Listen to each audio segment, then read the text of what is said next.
ನಮಸ್ಕಾರ, ವಿಶ್ವವಾಣಿ ಟಿವಿಗೆ ಸ್ವಾಗತ. ನಾನು ವೀರೇಶ್ ಶಿವಾನಂದ ಅಂಬೆ. ವೀಕ್ಷಕರೇ, ನಾವು ಇವತ್ತು ಬೈಲಹೊಂಗಲದಲ್ಲಿ ಇದ್ದೀವಿ. ತಾವನಿಸ್ಬೋದು ಬೈಲಹೊಂಗಲದಲ್ಲಿ ಏನಕ್ಕೆ ಅಂತ. ಒಂದು ಕಿತ್ತೂರಾಣಿ ಚೆನ್ನಮ್ಮನ ಒಂದು ತವರು ಮನೆಯಂತಹ ಬೈಲಹೊಂಗಲ ಇದು ಕೇವಲ ಕಿತ್ತೂರಾಣಿ ಚೆನ್ನಮ್ಮ ಮಾತ್ರವಲ್ಲ, ಇಲ್ಲಿ ಸಾಕಷ್ಟು ಮಠಮಾಣಿಗಳು ಕೂಡ ಪ್ರಸಿದ್ಧವಾದಂಥವು. ಆ ಒಂದು ಸಾಲಿನಲ್ಲಿ 3,000 ಮಠ ಕೂಡ ಇದೆ. ಈ 3,000 ಮಠದ ಒಂದು ವೈಶಿಷ್ಟ್ಯ ಏನಪ್ಪ ಅಂತಂದರೆ, ಮಠದಲ್ಲಿ ಬಂದಿರತಕ್ಕಂತಹ ಸಾಮಾನ್ಯ ವ್ಯಕ್ತಿ ಒಬ್ಬ ಪರಿಪೂರ್ಣನಾಗಿ ಒಂದು ಜೀವನ ಕಟ್ಟಿಕೊಳ್ತಕ್ಕಂತಹ ಒಂದು ಮೌಲ್ಯಯುತವಾದಂತಹ ಜೀವನವನ್ನು ರೂಪಿಸ್ತಕ್ಕಂತಹ ಒಂದು ಅದ್ಭುತ ಪರಂಪರೆಯನ್ನು ಮಠದ ಹಿರಿಯರು ಹಾಕಿಕೊಂಡು ಬಂದಿದ್ದಾರೆ. ಅದೇ ಹಾದಿಯಲ್ಲಿ ಈಗಿನ ಪರಮಪೂಜ್ಯರಾದಂತಹ ಶ್ರೀಯುತ ನೀಲಕಂಠ ಮಹಾಸ್ವಾಮೀಜಿಗಳು ಕೂಡ ತಮ್ಮ ಪೂರ್ವಜರು ಹಾಕಿಕೊಂಡಿರ್ತಕ್ಕಂತಹ ಸಾಕಷ್ಟು ಮಾರ್ಗದರ್ಶನಗಳ ಮೇಲೆ ಮಠವನ್ನು ಸಾಕಷ್ಟು ವೈವಿಧ್ಯವಾಗಿ, ಅದೇ ರೀತಿಯಾಗಿ ಸಾಕಷ್ಟು ಹಲವಾರು ರೀತಿಯಲ್ಲಿ ಅದನ್ನು ಪರಿಪೂರ್ಣಗೊಳಿಸಿ ಎಲ್ಲ ಮಠಗಳಿಗೂ ಕೂಡ ಮಾದರಿಯಾಗುವ ನಿಟ್ಟಿನಲ್ಲಿ ಎಲ್ಲರೂ ಕೂಡ ಒಂದು ಬಾರಿ ಮಠಕ್ಕೆ, ಒಂದು ಶ್ರೀಮಠಕ್ಕೆ ಭೇಟಿ ಕೊಡುವಂಥ ನಿಟ್ಟಿನಲ್ಲಿ ಒಂದು ಪ್ರಮುಖವಾದಂತಹ ಮಠವನ್ನು ನಿರ್ಮಿಸಿದ್ದಾರೆ. ಸೊ ಹಾಗಾಗಿ ಇವತ್ತಿನ ಒಂದು ವಿಶೇಷ ಕಾರ್ಯಕ್ರಮದಲ್ಲಿ ಅವರು ನಮ್ಮ ಜೊತೆಗೆ ಭಾಗಿಯಾಗಿದ್ದಾರೆ. ನಿಜಕ್ಕೂ ಅವರು ನಮ್ಮ ಜೊತೆಗೆ ಇವತ್ತು ಒಂದು ಕಾಲವನ್ನು ಕಳೀತಾ ಇದ್ದಾರೆ ಅಂತಂದರೆ ನಿಜಕ್ಕೂ ಕೂಡ ನಾವೇ ಭಾಗ್ಯಶಾಲಿ ಅಂತ ಹೇಳ್ಬೋದು. ಅವರನ್ನ ಕಾರ್ಯಕ್ರಮಕ್ಕೆ ನಾವು ಬರಮಾಡಿಕೊಳ್ಳೋಣ. ಸಾಕಷ್ಟು ಮಾತನಾಡದಿದ್ದೆ, ಮಠವನ್ನು ಹೇಗೆ ಕಟ್ಟಿದರು, ಅದರ ಇತಿಹಾಸ ಏನು, ಅವರ ಒಂದು ಆಶೀರ್ವಚನದ ನುಡಿಗಳಂತಲೇ ಹೇಳಬಹುದು ನಮ್ಮೆಲ್ಲರ ಪಾಲಿಗೆ. ಸೊ ಹಾಗಾಗಿ ಕಾರ್ಯಕ್ರಮಕ್ಕೆ ಅವರನ್ನು ಸ್ವಾಗತ ಮಾಡೋಣ. ಸ್ವಾಮೀಜಿ, ಕಾರ್ಯಕ್ರಮಕ್ಕೆ ಸ್ವಾಗತ. ನಮಸ್ತೆ. ಧನ್ಯವಾದಗಳು. ನಾವು ಆವಾಗಲೇ ಮಾತನಾಡ್ತಾ ಇದ್ದೀವಿ, ಸ್ವಲ್ಪ ಹುಷಾರಿಲ್ಲ ಅಂತ ಇದ್ರಿ. ತಮ್ಮ ಆರೋಗ್ಯವಾಗಿ ಹೇಗಿದೆ? ಎಲ್ಲ ತುಂಬ ಚೆನ್ನಾಗಿದೆ ಇವಾಗ. ಯಾಕಂತಂದರೆ ಭಕ್ತರನ್ನು ಕಾಯ್ತಕ್ಕಂತಹ ಒಂದು ಕಾಮಧೇನು ತಾವಾಗಿದ್ದೀರಿ ಮೊದಲು. ಯಾಕಂದರೆ ಅಪ್ಪಾಜಿಗಳ ಒಂದು ಶ್ರೀರಕ್ಷರ ಅದು, ಯಾಕಂದರೆ ತಾವು ಚೆನ್ನಾಗಿರಬೇಕು, ತಾವು ಚೆನ್ನಾಗಿದ್ದರೆ ಒಂದು ಮಠ ಚೆನ್ನಾಗಿರುತ್ತೆ, ಭಕ್ತ ಸಮುದಾಯ ಚೆನ್ನಾಗಿರುತ್ತೆ, ಸಮಾಜ ಚೆನ್ನಾಗಿರುತ್ತೆ ಅಂತಕ್ಕಂಥ. ಹಾಗಾಗಿ ಮೊದಲಿಗೆ ತಾವು ಯಾವತ್ತೂ ಕೂಡ ಆರೋಗ್ಯವನ್ನು ಕಾಪಾಡ್ಕೋಬೇಕಂತಕ್ಕಂಥದ್ದು ನಮ್ಮ ಒಂದು ಕಳಕಳಿಯ ಒಂದು ವಿನಂತಿ. ತುಂಬ ಚೆನ್ನಾಗಿದೆ, ಎಲ್ಲ ಆರೋಗ್ಯ ತುಂಬ ಚೆನ್ನಾಗಿದೆ. ಒಂದಿಷ್ಟು ಆರೋಗ್ಯದಲ್ಲಿ ವ್ಯತ್ಯಾಸ ಆಗ್ತಾ ಇರುತ್ತೆ, ಆದ್ರೂ ಕೂಡ ಎಲ್ಲವೂ ಸಮಾಜದ ಮುಂದೆ ಯಾವುದೂ ಮುಖ್ಯ ಅಲ್ಲ ಅನ್ನುವಂಥದ್ದು. ಸ್ವಾಮೀಜಿ, ನಾವು 3,000 ಮಠದ ಬಗ್ಗೆ ಸಾಕಷ್ಟು ಪತ್ರಿಕೆಗಳಲ್ಲಿ ಆರ್ಟಿಕಲ್ಗಳನ್ನು ಓದಿದ್ದೀವಿ, ಆಮೇಲೆ ಕೆಲವೊಂದಿಷ್ಟು ಜನರು ಮಾತನಾಡೋದನ್ನು ಕೇಳಿದ್ದೀವಿ. ಮಠ ತುಂಬ ಅದ್ಭುತವಾದಂತಹ ಒಂದು ಹಿನ್ನೆಲೆಯನ್ನು ಹೊಂದಿದೆ. ಅಂದರೆ ಈ ಮಠವನ್ನು ಮುಂಚಿತವಾಗಿ ತಿಪ್ಪೆ ಮಠ ಅಂತ ಕರಿತಾ ಇದ್ರು, ಇವಾಗ 3,000 ಮಠವಾಗಿ ಬೆಳೆದು ನಿಂತಿದೆ. ಹೌದು. ಸೊ ಇದರ ಒಂದು ಹಿನ್ನೆಲೆ ಹೇಳೋದಾದರೆ ಸ್ವಾಮೀಜಿ? ಮೂಲತಃ ಮಠದ ಒಂದು ಇತಿಹಾಸ ಬಹಳಷ್ಟು ದೊಡ್ಡದಾಗಿರುವಂತಹದ್ದು. ಇದು 12ನೇ ಶತಮಾನಕ್ಕಿಂತನೂ ಪೂರ್ವದಲ್ಲಿ ಬಹಳಷ್ಟು ವಿಶೇಷವಾಗಿ ಸ್ಥಾಪನೆಗೊಂಡಿರುವಂತಹದ್ದು ಅಂತ ಇತಿಹಾಸಗಳು ಮತ್ತು ನಮ್ಮ ಹಿರಿಯರು ಹೇಳ್ತಾ ಬಂದಿರುವಂಥದ್ದು. 12ನೇ ಶತಮಾನದ ಒಂದು ಕಾಲಘಟ್ಟದಲ್ಲಿ ನೀಲಕಂಠ ಶಿವಯೋಗೀಶ್ವರರು ಅಂತ ಬರ್ತಾರೆ. ಬಸವಣ್ಣನ ಕಾಲಘಟ್ಟದಲ್ಲಿ ಅವರು ಈ ಇಡೀ ಸುಮಾರು ಭಾರತ ದೇಶದಲ್ಲಿ ಸಂಚಾರವನ್ನು ಮಾಡ್ತಾ ಸುಮಾರು ಹಳ್ಳಿಗಳನ್ನು ತಿರುಗಾಡಿ ಅವರೆಲ್ಲ ಬಂದು ಇಲ್ಲಿ ಬೈಲಹೊಂಗಲದಿಂದ 6 ಕಿಲೋಮೀಟರ್ ಒಂದು ಹೊಸೂರು ಅನ್ನುವಂಥ ಗ್ರಾಮ. ಆ ಹೊಸೂರು ಅನ್ನುವಂತಹ ಗ್ರಾಮದಲ್ಲಿ ವಿರಕ್ತ ಮಠ ಅನ್ನುವಂತಹ ಮಠವನ್ನು ಸ್ಥಾಪನೆ ಮಾಡ್ತಾರೆ. ಒಂದು ಮಠವನ್ನು ಸ್ಥಾಪನೆ ಮಾಡಿ ಆ ಮಠದಲ್ಲಿ ಇದ್ದುಕೊಂಡು ಎಲ್ಲ ಭಕ್ತರು ಕೂಡ ಕೂಡಿಕೊಂಡು ಆ ಮಠವನ್ನು ಕಟ್ತಾರೆ. ಆ ಕಟ್ಟಿರುವಂತಹ ಮಠದಲ್ಲಿ ಇವತ್ತು ತುಂಬ ವಿಶೇಷವಾಗಿ ಏನು ಅಂತ ಹೇಳಿದ್ರೆ, ಅವರು ತಮ್ಮ ಜೀವನದುದ್ದಕ್ಕೂ ಕೂಡ ಸಂಚಾರವನ್ನು ಮಾಡ್ತಾನೆ ತಮ್ಮ ಜೀವನವನ್ನು ಇವತ್ತು ಕಳೆದಿರುವಂತಹದ್ದು. ಅದರಲ್ಲೇನೂ ಅವರು ವಿಶೇಷವಾಗಿ ಯಾವುದಕ್ಕೂ ಕೂಡ ಪ್ರಾಮುಖ್ಯತೆಯನ್ನು ಕೊಟ್ಟವರಲ್ಲ. ಅವರು ಲಿಂಗ ಪೂಜೆ ಮತ್ತು ಅನುಷ್ಠಾನಗಳನ್ನು ಮಾಡ್ತಾ ಬಂದ ಭಕ್ತರಿಗೆ ಏನೇ ಕಷ್ಟಗಳಿದ್ರೂ ಕೂಡ ಅವರ ವಾಕ್ಯದಲ್ಲಿ ಇವತ್ತು ಪರಿಹಾರ ಆಗುವಂತಹದ್ದು, ಅವರ ನೋಟಗಳಲ್ಲಿಯೇ ನೋಡಿ ಅವರು ಪರಿಹಾರವನ್ನು ಮಾಡುವಂತಹದ್ದು ಅವರ ಒಂದು ವಿಶೇಷವಾಗಿರುವಂತಹ ಶಕ್ತಿ ಆ ಪರಮ ಪೂಜ್ಯರದು. ಆ ಮಠದಲ್ಲಿ ಸ್ಥಾಪನೆಗೊಂಡಿರುವಂತಹ ಮಠಕ್ಕೆ ಏನು ಒಂದು ಇತಿಹಾಸ ಇದೆ ಅಂಥೇಳಿ ಅಂದರೆ, 12ನೇ ಶತಮಾನದಲ್ಲಿ ಬಸವ ಕ್ರಾಂತಿ ಆಗ್ತದೆ, ಕಲ್ಯಾಣ ಕ್ರಾಂತಿ ಆಗ್ತದೆ. ಆ ಕ್ರಾಂತಿಯ ಸಂದರ್ಭದಲ್ಲಿ ಎಂತಹ ದೊಡ್ಡ ಕ್ರಾಂತಿ ಆದಾಗ ಎಲ್ಲರೂ ಕೂಡ ಏನು ಒಂದಿಷ್ಟು ತಂಡಗಳಾಗಿ ಅವರೆಲ್ಲರೂ ಕೂಡ ಬೇರೆ ಬೇರೆ ಕಡೆ ಹೊರಡ್ತಾರೆ. ಚನ್ನಬಸವಣ್ಣನ ಒಂದು ಮುಖ್ಯ ಒಂದು ವಾಹಿನಿಯಲ್ಲಿ ಒಂದು ನಾಯಕತ್ವದಲ್ಲಿ ಆ ತಂಡ ಈ ಭಾಗಕ್ಕೆ ಬರ್ತದೆ. ನಮ್ಮ ಭಾಗಕ್ಕೆ ಬಂದಾಗ ಹೊಸೂರಿನ ಗ್ರಾಮಕ್ಕೂ ಕೂಡ ಆ ಶರಣರು ಬರ್ತಾರೆ. ಚನ್ನಬಸವಣ್ಣನ ಆದಿಯಾಗಿ ಸಾವಿರಾರು ಶರಣರು ಆ ಮಠಕ್ಕೆ ಬರ್ತಾರೆ, ಆ ಊರಿಗೆ ಬರ್ತಾರೆ. ಆ ಮಠದಲ್ಲಿರುವಂತಹ ಈ ನೀಲಕಂಠ ಶಿವಯೋಗೀಶ್ವರರನ್ನು ಕಂಡುಕೊಳ್ತಾರೆ. ಆಮೇಲೆ ಅಲ್ಲಿ ಎಲ್ಲ ಸ್ನಾನ, ಅಲ್ಲೇ ಪಕ್ಕದಲ್ಲಿ ಒಂದು ಹಳ್ಳ ಹರಿಯುತ್ತೆ ನಮ್ಮ ಮಠದ ಪಕ್ಕದಲ್ಲಿ. ಆ ಮಠದ ಪಕ್ಕದಲ್ಲಿ ಇರುವಂತಹ ಹಳ್ಳದಲ್ಲಿ ಸ್ನಾನ ಪೂಜಾದಿಗಳನ್ನು ಮಾಡಿಕೊಂಡು ಮಠದಲ್ಲಿ ಆಮೇಲೆ ಸಾಕಷ್ಟು ಪ್ರಸಾದ ಪೂಜೆಗಳನ್ನು ಮಾಡಿಕೊಂಡು ಹೋಗಿರುವಂತಹ ಒಂದು ಗುರುತುಗಳು ನಮ್ಮ ಮಠದಲ್ಲಿ ಇರುವಂತಹದ್ದು. ಅಲ್ಲಿನಿಂದ ಅವರೆಲ್ಲ ಮುಂದೆ ಹೋಗ್ತಾರೆ. ನಮ್ಮ ನೀಲಕಂಠ ಶಿವಯೋಗೀಶ್ವರರು ಮುಂದೆ ಹಿಂಗೆ ಸಂಚರಿಸ್ತಾ ಒಂದು 6 ಶಾಖಾ ಮಠಗಳನ್ನು ಕಟ್ತಾರೆ. 6 ಶಾಖಾ ಮಠಗಳಲ್ಲಿ ನಮ್ಮ ಬೈಲಹೊಂಗಲ ಈ ಒಂದು 3000 ಮಠವೂ ಕೂಡ ಒಂದು. ಈ ಮಠದಲ್ಲಿ ತಮ್ಮ ಕೊನೆಯ ಕ್ಷಣದಲ್ಲಿ ಇಲ್ಲಿ ಬಂದ ಮೇಲೆ ತಮ್ಮ ಜೀವಂತ ಸಮಾಧಿಯನ್ನು ತೆಗೆದುಕೊಳ್ತಾರೆ. ಜೀವಂತ ಸಮಾಧಿ? ಹೌದು, ಜೀವಂತ ಸಮಾಧಿ. ಅವ್ರದ್ದು ಹಠಯೋಗವನ್ನು ಸಾಧಿಸ್ತಾರೆ. ಸಾಧಿಸಿದಾದ್ಮೇಲೆ ಎಲ್ಲ ಭಕ್ತರಿಗೂ ಕೂಡ ನನ್ನ ಹೋಗುವಂತಹ ಸಮಯ ಬಂದಿದೆ, ನನ್ನನ್ನು ಏನಾದರೂ ಬೇಡ್ಕೊಳ್ಳೋದಿದ್ರೆ ನನ್ನ ಗದ್ದಿಗೆ ಮುಂದೆ ಬಂದು ಕೇಳ್ಕೊಳ್ರಿ, ನಾನು ಎಲ್ಲಿವರೆಗೆ ಇರ್ತೀನಿ ಅಂಥೇಳಿ, ಅಂದರೆ ಈ ಭೂಮಿ ಎಲ್ಲಿವರೆಗೂ ಇರ್ತದೆ ಅಲ್ಲಿವರೆಗೂ ನಾನು ಇರ್ತೇನೆ ಅನ್ನುವಂಥದ್ದನ್ನು ಎಲ್ಲ ನಮ್ಮ ಭಕ್ತರಿಗೆ ಒಂದು ಮಾತನ್ನು ಕೊಟ್ಟು ಒಂದು ಗದ್ದಿಗೆಯಲ್ಲಿ ಇವತ್ತವರು ಸ್ಥಾಪನೆಗೊಳ್ತಾರೆ, ಐಕ್ಯರಾಗ್ತಾರೆ ಅಂಥೇಳಿ, ಅಂದರೆ ಜೀವಂತ ಸಮಾಧಿಯನ್ನು ಕೈಗೊಳ್ತಾರೆ. ಅದೇ ನಿಟ್ಟಿನಲ್ಲಿ ನಮ್ಮ ಭಕ್ತರು ಇಂದಿಗೂ ಕೂಡ ಗುರುಗಳು ಏನೇ ಕಷ್ಟಗಳಿದ್ರೂ ಕೂಡ ನೀಲಕಂಠ ಅಜ್ಜನ ಹತ್ರ ಹೋಗಿ ಕೇಳ್ಕೊಂಡ್ರೆ ಸಾಕು, ನಮ್ಮ ಎಲ್ಲ ಕಷ್ಟಗಳು ಹೋಗ್ತವೆ ಅನ್ನುವಂತಹ ಭಾವ ಇವತ್ತಿದೆ. ಅಲ್ಲಿಂದ ಈ ಮಠಗಳು ಹಾಗೆ ಬೆಳೀತಾ ಬರ್ತದೆ.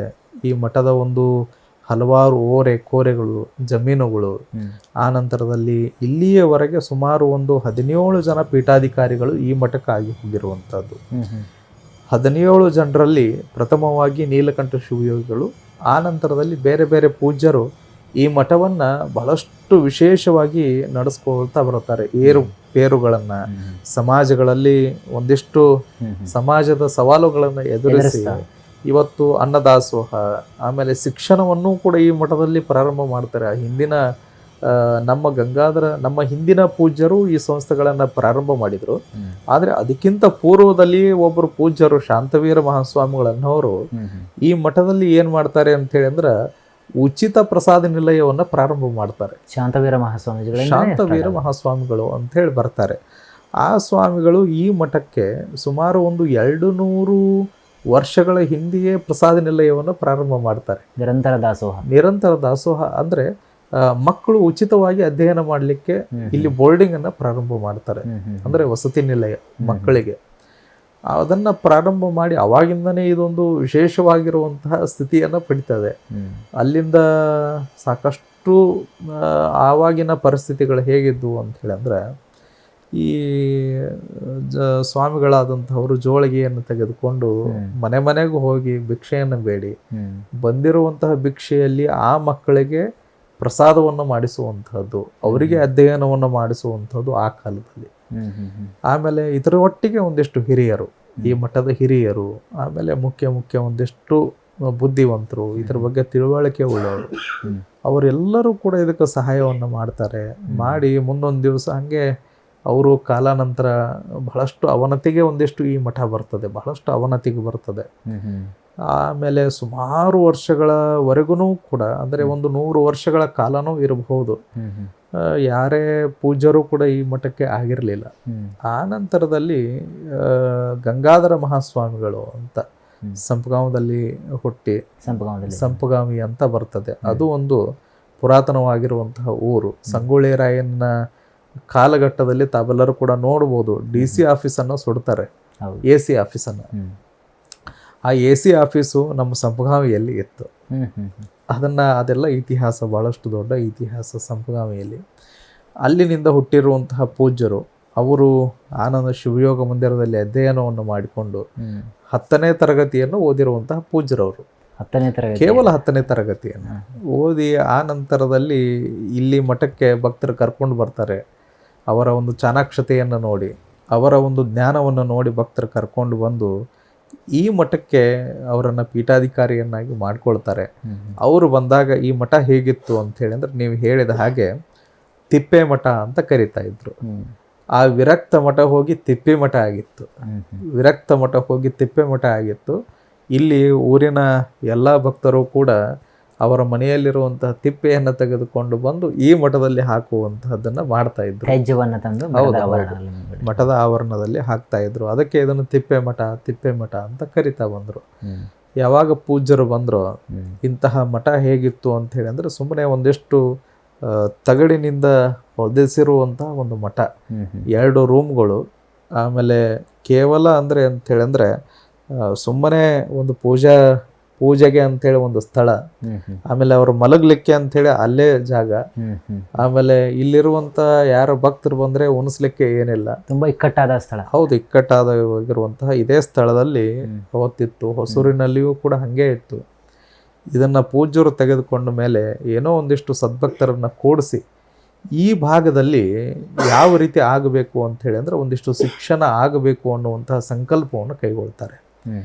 ಅದನ್ನು ನಡೆಸಬೇಕಾದ್ರೆ ಹೆಂಗೆ ಮಾಡಬೇಕು ಅನ್ನುವಂತಹ ಚಿಂತನೆ ಬಂದಾಗ ಸ್ವತಃ ಅವರೇ ರೈತರಾಗಿ ಹಲವಾರು ಭಕ್ತರ ಜಮೀನುಗಳನ್ನು ಈಗೇನು ಲಾವಣಿ ಅಂಥೇಳಿ ನಮ್ಮಲ್ಲಿ ಪಡಿತಾರೆ, ಲಾವಣಿಯನ್ನು ಪಡೆದು ಅದನ್ನು ಉಳ್ತಾರೆ. ಅವರೆಲ್ಲ ರೈತರಾಗಿ ತಾವೇ ಸ್ವತಃ ರೈತರಾಗಿ ಉತ್ತಿ ಬಿತ್ತಿ ಬಾವಿಯನ್ನು ಕಡಿದು ಅದರಿಂದ ನೀರನ್ನು ತೆಗೆದು ಅದನ್ನೆಲ್ಲ ಪರಿಶ್ರಮವನ್ನು ಹಾಕಿ ಆ ಪೂಜ್ಯರು ಒಂದು 1982ರಲ್ಲಿ ಈ ಶಿಕ್ಷಣ ಸಂಸ್ಥೆಯನ್ನು ಕಟ್ತಾರೆ. 1982ರಲ್ಲಿ. ಅದಕ್ಕಿಂತ ಪೂರ್ವದಲ್ಲಿ ಈ ಮಠವನ್ನು ಈಗೇನು ನಾವೆಲ್ಲ ಕುಳಿತಿದ್ದೀವಿ, ಈ ಮಠವನ್ನು ಆಗಿನ ಕಾಲದಲ್ಲಿ ಅವರು ಪ್ರಥಮವಾಗಿ ಇದನ್ನು ಏನು ತಗಡಿನ ಒಂದು ಮಠ ಇತ್ತು ಅದನ್ನೆಲ್ಲ ತೆಗೆದು ಸುಸರ್ಜಿತವಾಗಿರುವಂತಹ ಮಠವನ್ನಾಗಿ ನಿರ್ಮಾಣ ಮಾಡ್ತಾರೆ. ಆ ನಂತರದಲ್ಲಿ ಸಂಸ್ಥೆಯನ್ನು ತೆಗಿತಾರೆ. ಈ ಮಠ ತಿಪ್ಪಿ ಮಠ ಅನ್ನುವಂಥದ್ದು 3000 ಮಠ ಅನ್ನುವಂಥದ್ದು ಹೇಗೆ ಬಂತು ಅಂತ ನಾವೆಲ್ಲ ಕೇಳೋದಾದ್ರೆ, ಈ ತಿಪ್ಪಿ ಮಠ ಆಗಿನ ಕಾಲದಲ್ಲಿ 3000 ಮಠದ ಜಗದ್ಗುರುಗಳು ನಮ್ಮ ಭಕ್ತರೆಲ್ಲರೂ ಕಷ್ಟವನ್ನು ಕೇಳ್ಕೊಂತ ಆ ಜಗದ್ಗುರುಗಳ ಹತ್ರ ಹೋಗಿದ್ರು. ಹುಬ್ಬಳ್ಳಿ 3000 ಮಠ. ಆಗ ಆಗಿನ ಕಾಲದಲ್ಲಿ ಈ ಮಠವನ್ನು ಮಾರಬೇಕು ಅನ್ನುವಂಥ ಒಂದು ಚಿಂತನೆ ಬಂದಿತ್ತು ನಮ್ಮ ಗುರುಗಳು ಬರುವುದಕ್ಕಿಂತ ಪೂರ್ವದಲ್ಲಿ. ಬಂದಾಗ ಅದು ಏನಾಗಿತ್ತು ಅಂತ ಹೇಳಿದ್ರೆ, ಅಲ್ಲಿಗೆ ಹೋದಾಗ ಅವರು ಸಾಕಷ್ಟು ದೊಡ್ಡ ಮಠ, ಅದು ದೊಡ್ಡ ಸಂಸ್ಥಾನ ಮಠ. ಆ ಮಠಕ್ಕೆ ಇದನ್ನು ಕೊಡಕ್ಕೆ ಹೋದಾಗ ಅವರು ವಿನಮ್ರತೆಯಿಂದ ಸಾಕಷ್ಟು ಮಠ ಸಂಸ್ಥಾನ ಇದೆ, ಇದನ್ನು ಹೇಗಪ್ಪ ನಡೆಸೋದು, ಎಲ್ಲ ಕಡೆ ಹೇಗೆ ನಾನು ತಿರುಗಾಡೋದು, ಅದಕ್ಕೆ ನೀವೇ ಒಂದು ಒಳ್ಳೆಯ ಚಿಂತನೆಯನ್ನು ಹಿರಿಯರೆಲ್ಲರೂ ಕೂಡಿಕೊಂಡು ಒಂದು ಒಳ್ಳೆಯ ಮಠವನ್ನು ನಿರ್ಮಾಣ ಮಾಡ್ರಿ ಅಂತ ತಿಳ್ಕೊಂಡು ಅವ್ರು ಹೇಳಿ ಕಳಿಸಿದ್ರು. ಅಲ್ಲಿ ಹೋಗಿ ಬಂದ ತರುವಾಯ ಆ ಪೂಜ್ಯರು ಕೂಡ ಇಲ್ಲಿ ಬಂದು ಹೋಗ್ತಾ ಒಂದಿಷ್ಟು ಮಾರ್ಗದರ್ಶನವನ್ನು ಕೊಡ್ತಾ ಇರೋದ್ರಿಂದ ಆ ಪೂಜ್ಯರು ಇಲ್ಲಿ ಬರ್ತಾ ಇದ್ದಾರೆ ಅಂತೇಳಿ ಅಂದಮೇಲೆ ಅದು 3000 ಮಠ ಅನ್ನುವಂತಹ ಒಂದು ಹೆಸರನ್ನು ಈ ಮಠ ಪಡಿತದೆ. ಅಲ್ಲಿನಿಂದ ಎಲ್ಲರ ಬಾಯಲ್ಲೂ ಕೂಡ ತಿಪ್ಪಿ ಮಠ ಅನ್ನುವಂಥದ್ದು ಹೋಗ್ತದೆ, 3000 ಮಠ ಅನ್ನುವಂಥದ್ದು ಬರ್ತದೆ. ಈ ರೀತಿಯಾಗಿ ಈ ಮಠದ ಒಂದು ಹೆಸರು ಅಲ್ಲಿಂದ ಪ್ರಾರಂಭಗೊಂಡು ಪೂಜ್ಯರು 1972ರಲ್ಲಿ ಅವರು ಪಟ್ಟಾಧಿಕಾರ ಆಗ್ತದೆ. 1970ರಲ್ಲಿ ಈ ಮಠಕ್ಕೆ ಬರ್ತಾರೆ. 72ರಲ್ಲಿ ಪೀಠಾಧಿಕಾರಿಗಳಾಗಿ 1982ರಲ್ಲಿ ಅವರು ಶ್ರೀ ನೀಲಕಂಠೇಶ್ವರ ವಿದ್ಯಾವರ್ತಕ ಸಂಸ್ಥೆ ಅನ್ನುವಂಥದ್ದನ್ನ ಸಂಸ್ಥೆಯನ್ನು ಹುಟ್ಟಿ ಹಾಕ್ತಾರೆ. ಒಂದೇ ಒಂದು ಧ್ಯೇಯ ಏನು ಅಂತ ಹೇಳಿ ಅಂದ್ರೆ, ನಮ್ಮ ಭಾಗದ ಕಡು ಬಡತನದ ಎಲ್ಲ ಮಕ್ಕಳಿಗೂ ಕೂಡ ಶಿಕ್ಷಣ ಸಿಗಬೇಕು ಅನ್ನುವಂತಹ ಸಂಕಲ್ಪವನ್ನು ಮಾಡ್ತಾರೆ. ಯಾರೂ ವಂಚಿತರಾಗಬಾರದು ಅನ್ನುವಂತಹ ದೃಷ್ಟಿಯಿಂದ ಆ ಸಂಸ್ಥೆಯನ್ನು ಪ್ರಾರಂಭ ಮಾಡ್ತಾರೆ. ಇದು ಅಲ್ಲಿನಿಂದ ಆಗಿರುವಂತಹದ್ದು ದೊಡ್ಡ ಇತಿಹಾಸ. ಇವರು 16ನೇ ಪೀಠಾಧಿಪತಿಗಳು, ನಮ್ಮ ಗಂಗಾಧರ ಮಹಾಸ್ವಾಮಿಗಳವರು 16ನೇ ಪೀಠಾಧಿಪತಿ. ಸುಮಾರು 25 ವರ್ಷಗಳಲ್ಲಿ ಸುಮಾರು 35 ಶಿಕ್ಷಣ ಸಂಸ್ಥೆಗಳನ್ನು ಅವರು ಪ್ರಾರಂಭ ಮಾಡ್ತಾರೆ.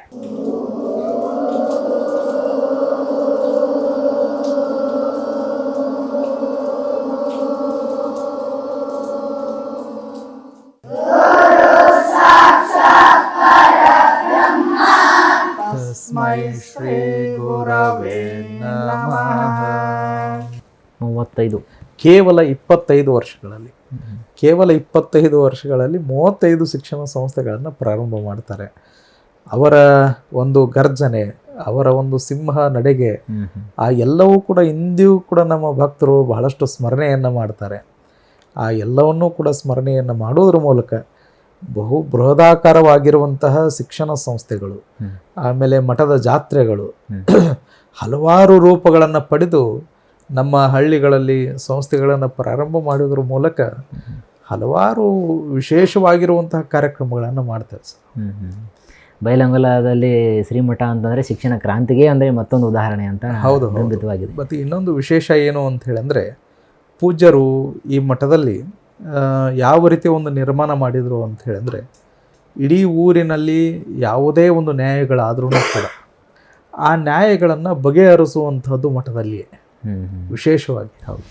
ಅದು ಇದೇ ಜಾತಿ ಇದೇ ಧರ್ಮ ಅನ್ನುವಂಗಿಲ್ಲ.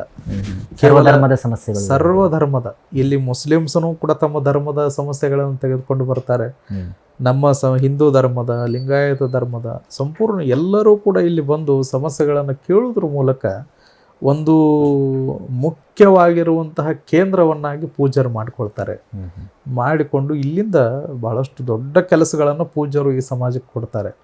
ಕೇವಲ ಅದಷ್ಟೇ ಅಲ್ಲ, ಅವರು ಹಲವಾರು ದೇವಸ್ಥಾನಗಳಿಗೆ ದಾನಗಳನ್ನಾಗಿ, ಕಳಸಗಳನ್ನು, ಆಮೇಲೆ ಹಲವಾರು ಗೋಪುರಗಳನ್ನು ನಿರ್ಮಾಣ ಮಾಡಲಿಕ್ಕೆ ಹಲವಾರು ದಾನದ ರೂಪದಲ್ಲಿ, ಇಲ್ಲಿಂದ ಬಂದಿರುವಂತಹ ಏನು ಹಣದ ರೂಪದಲ್ಲಿ ಈ ರೀತಿಯಾಗಿ ಸವಲತ್ತುಗಳನ್ನು ಮಾಡಿಕೊಡ್ತಾರೆ, ದಾನಗಳನ್ನು ಮಾಡ್ತಾರೆ. ಆ ನಂತರದಲ್ಲಿ ಒಂದು ಇಲ್ಲೇ ಆನಿಗೋಳ ಅನ್ನುವಂತಹ ಒಂದು ಊರು, ಇಲ್ಲೇ ಒಂದು ಕೇವಲ ಒಂದು 3-4 ಕಿಲೋಮೀಟರ್, ಅಲ್ಲಿ ನಮ್ಮ ಮಠದ್ದೇ ಒಂದು ಶಾಖಾ ಮಠ. ಆ ಮಠದ ಒಂದು 10 ಎಕರೆ ಜಮೀನು ಇವತ್ತು ಅಲ್ಲಿ ಇರ್ತದೆ. ಆ 10 ಎಕರೆ ಜಮೀನನ್ನು ಎಲ್ಲ ಬಡವರಿಗೆ ಜನತಾ ಮನೆಗಳು ಅಂತ ಸರ್ಕಾರದ ಒಂದು ಯೋಜನೆಗಳು ಬಂದಾಗ ಆ ಯೋಜನೆಗಳಿಗೋಸ್ಕರ ಪೂಜ್ಯರು ಆ 10 ಎಕರೆಗಳನ್ನು ಕೂಡ ದಾನ ಮಾಡಿಬಿಡ್ತಾರೆ ಜನರಿಗೋಸ್ಕರ. ಜನರಿಗೋಸ್ಕರ ಆ ಬಡವರಿಗೆ 10 ಎಕರೆ ಭೂಮಿಯನ್ನ ದಾನವನ್ನಾಗಿ ಮಾಡ್ತಾರೆ. ಇದೆಲ್ಲವೂ ಕೂಡ ಇಂದಿಗೂ ಕೂಡ ನಗರದ ಹೆಸರು ಪೂಜ್ಯರ ಹೆಸರಲ್ಲೇ ಇರುವಂತಹದ್ದು. ಈ ರೀತಿಯಾಗಿ ಒಂದಲ್ಲ ಎರಡಲ್ಲ ಬಹಳಷ್ಟು ತುಂಬ ಕೆಲಸಗಳನ್ನು ಪೂಜ್ಯರು ಮಾಡ್ತಾರೆ. ಆ ನಂತರದಲ್ಲಿ ಆಗಿರುವಂತಹದ್ದೆಲ್ಲ ದೊಡ್ಡ ಇತಿಹಾಸ ಅವ್ರದ್ದು. ಈ ರೀತಿಯಾಗಿ ಈ ಮಠವನ್ನು ಅವರು ಬೆಳೆಸ್ತಾರೆ. ಆನಂತರದಲ್ಲಿ ನಮ್ಮನ್ನು ಆಯ್ಕೆ ಮಾಡಿಕೊಳ್ತಾರೆ. ನಾವು 2007ರಲ್ಲಿ ಈ ಮಠಕ್ಕೆ ಪೂರ್ವಾಶ್ರಮ ಬಂದು ಸಂಪಗಾಮಿಯಲ್ಲಿಯೇ ನಮ್ಮದು ಪೂರ್ವಾಶ್ರಮ. ಅವರು ನಮ್ಮ ಪೂಜ್ಯರ ಒಂದು ವಾಹನದ ಚಾಲಕರಾಗಿ ನಮ್ಮ ಪೂರ್ವಾಶ್ರಮದ ತಂದೆಯವರು ಸೇವೆಯನ್ನು ಸಲ್ಲಿಸ್ತಾ ಇದ್ರು. ಅವರ ಒಂದು ವಿಶೇಷವಾಗಿರುವಂತಹ ಒಂದು ಗುಣವನ್ನು ನೋಡಿ ಪೂಜ್ಯರು, ಅದು ವಿಶೇಷವಾಗಿ ಏನು ಅನ್ನಿಸ್ತೋ ಗೊತ್ತಿಲ್ಲ, ಅವರು ನಿನಗೆ ಮುಂದಿನ ಆಗುವಂತಹ ಮಗು ಗಂಡಾಗ್ತಾನೆ, ಆ ಮಗುವನ್ನು ನನ್ನ ಮಠಕ್ಕೆ ಕೊಡಬೇಕಪ್ಪ ಅಂತ ತಿಳ್ಕೊಂಡು ಭವಿಷ್ಯವಾಣಿಯನ್ನು ಹೌದು ಹೇಳ್ತಾರೆ. ಅವಾಗ ಅವರು ಹೇಳಿದಾಗ ಎಷ್ಟೇ ಆದರೂ ಸ್ವಾಮಿ ಮಾಡಲಿಕ್ಕೆ, ಎಷ್ಟೇ ಆದರೂ ಯಾರು ತಮ್ಮ ಮಗನ ಕೊಡಲಿಕ್ಕೆ ಮುಂದೆ ಬರಲ್ಲ. ಅವಾಗ ಇಲ್ಲ, ನಾನು ಕೊಡೋದಿಲ್ಲ, ಯಾಕಂದರೆ ನನ್ನ ಮಗನ ಹೆಂಗೆ ಸ್ವಾಮಿಗೆ ಮಾಡಲಿಕ್ಕೆ ಕೊಡಲಿ, ತುಂಬ ಕಷ್ಟಗಳಿರ್ತಾವೆ ಅಂದಾಗ ಅವರು ಕೊಡಲಿಕ್ಕೆ ಮನಸ್ಸು ಮಾಡೋದಿಲ್ಲ. ಆ ಮಗು ಹುಡ್ತದೆ, ಹುಟ್ಟಿದ ಒಂದಿಷ್ಟು ಸ್ವಲ್ಪ ದಿವಸದಲ್ಲಿ ಅದು ಮರಣವನ್ನು ಹೊಂದ್ತದೆ. ಆಮೇಲೆ ಒಂದಿಷ್ಟು ನೋವು ಆಗ್ತದೆ, ನಮ್ಮ ತಂದೆಯವರಿಗಾಯಿತು, ತಾಯಿಯವರಿಗಾಯಿತು.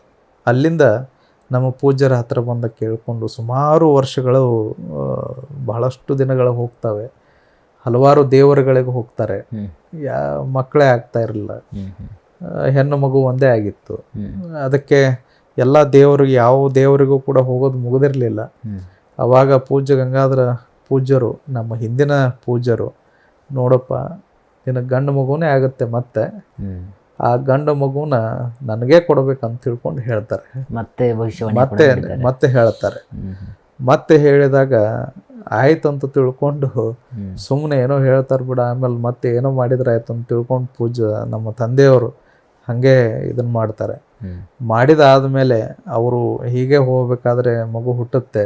ಅದೇ ನಾವು ಹುಟ್ಟಿದ ಆದಮೇಲೆ ಅವರು ಏನಪ್ಪ ನಿನ್ನ ಮಗನ್ನ ನನ್ನ ಜೋಳಿಗೆ ಹಾಕು, ನಾನು ಅದನ್ನು ಮಠಕ್ಕೆ ತೆಗೆದುಕೊಳ್ತೀನಿ ಅಂತ ತಿಳ್ಕೊಂಡು ಹೀಗೆಲ್ಲ ಹೇಳಿದಾಗ ಅವ್ರು ಏನೂ ಮಾತಾಡಲಾರ್ದೆ ಅದು ನಿಮ್ಮದೇ ಇತ್ತು ಅಂತ ತಿಳ್ಕೊಂಡು ಸುಮ್ಮನೆ ಆಗ್ತಾರೆ. ಅಲ್ಲಿಂದ ನಮ್ಮನ್ನು ಅದೇ ರೀತಿ ಬೆಳೆಸ್ತಾ, ಅವರು ಓದಿಸ್ತಾ, ಅವರ ಒಂದು ಸನಿಹದಲ್ಲಿ ಇಟ್ಕೊಂಡು ಒಂದಿಷ್ಟು ಒಳ್ಳೆಯ ರೀತಿಯಲ್ಲಿ ಶಿಕ್ಷಣವನ್ನು ನಮ್ಮ ಪೂರ್ವಾಶ್ರಮದಿಂದ ಹಿಡಿದು ಎಲ್ಲರೂ ಕೂಡ ವಿದ್ಯಾಭ್ಯಾಸವನ್ನು ಎಲ್ಲ ಮಾರ್ಗದರ್ಶನ, ಪೂಜ್ಯರ ಮಾರ್ಗದರ್ಶನದಲ್ಲಿ ಎಲ್ಲ ಕೊಡ್ತಾ ಬಂದರು.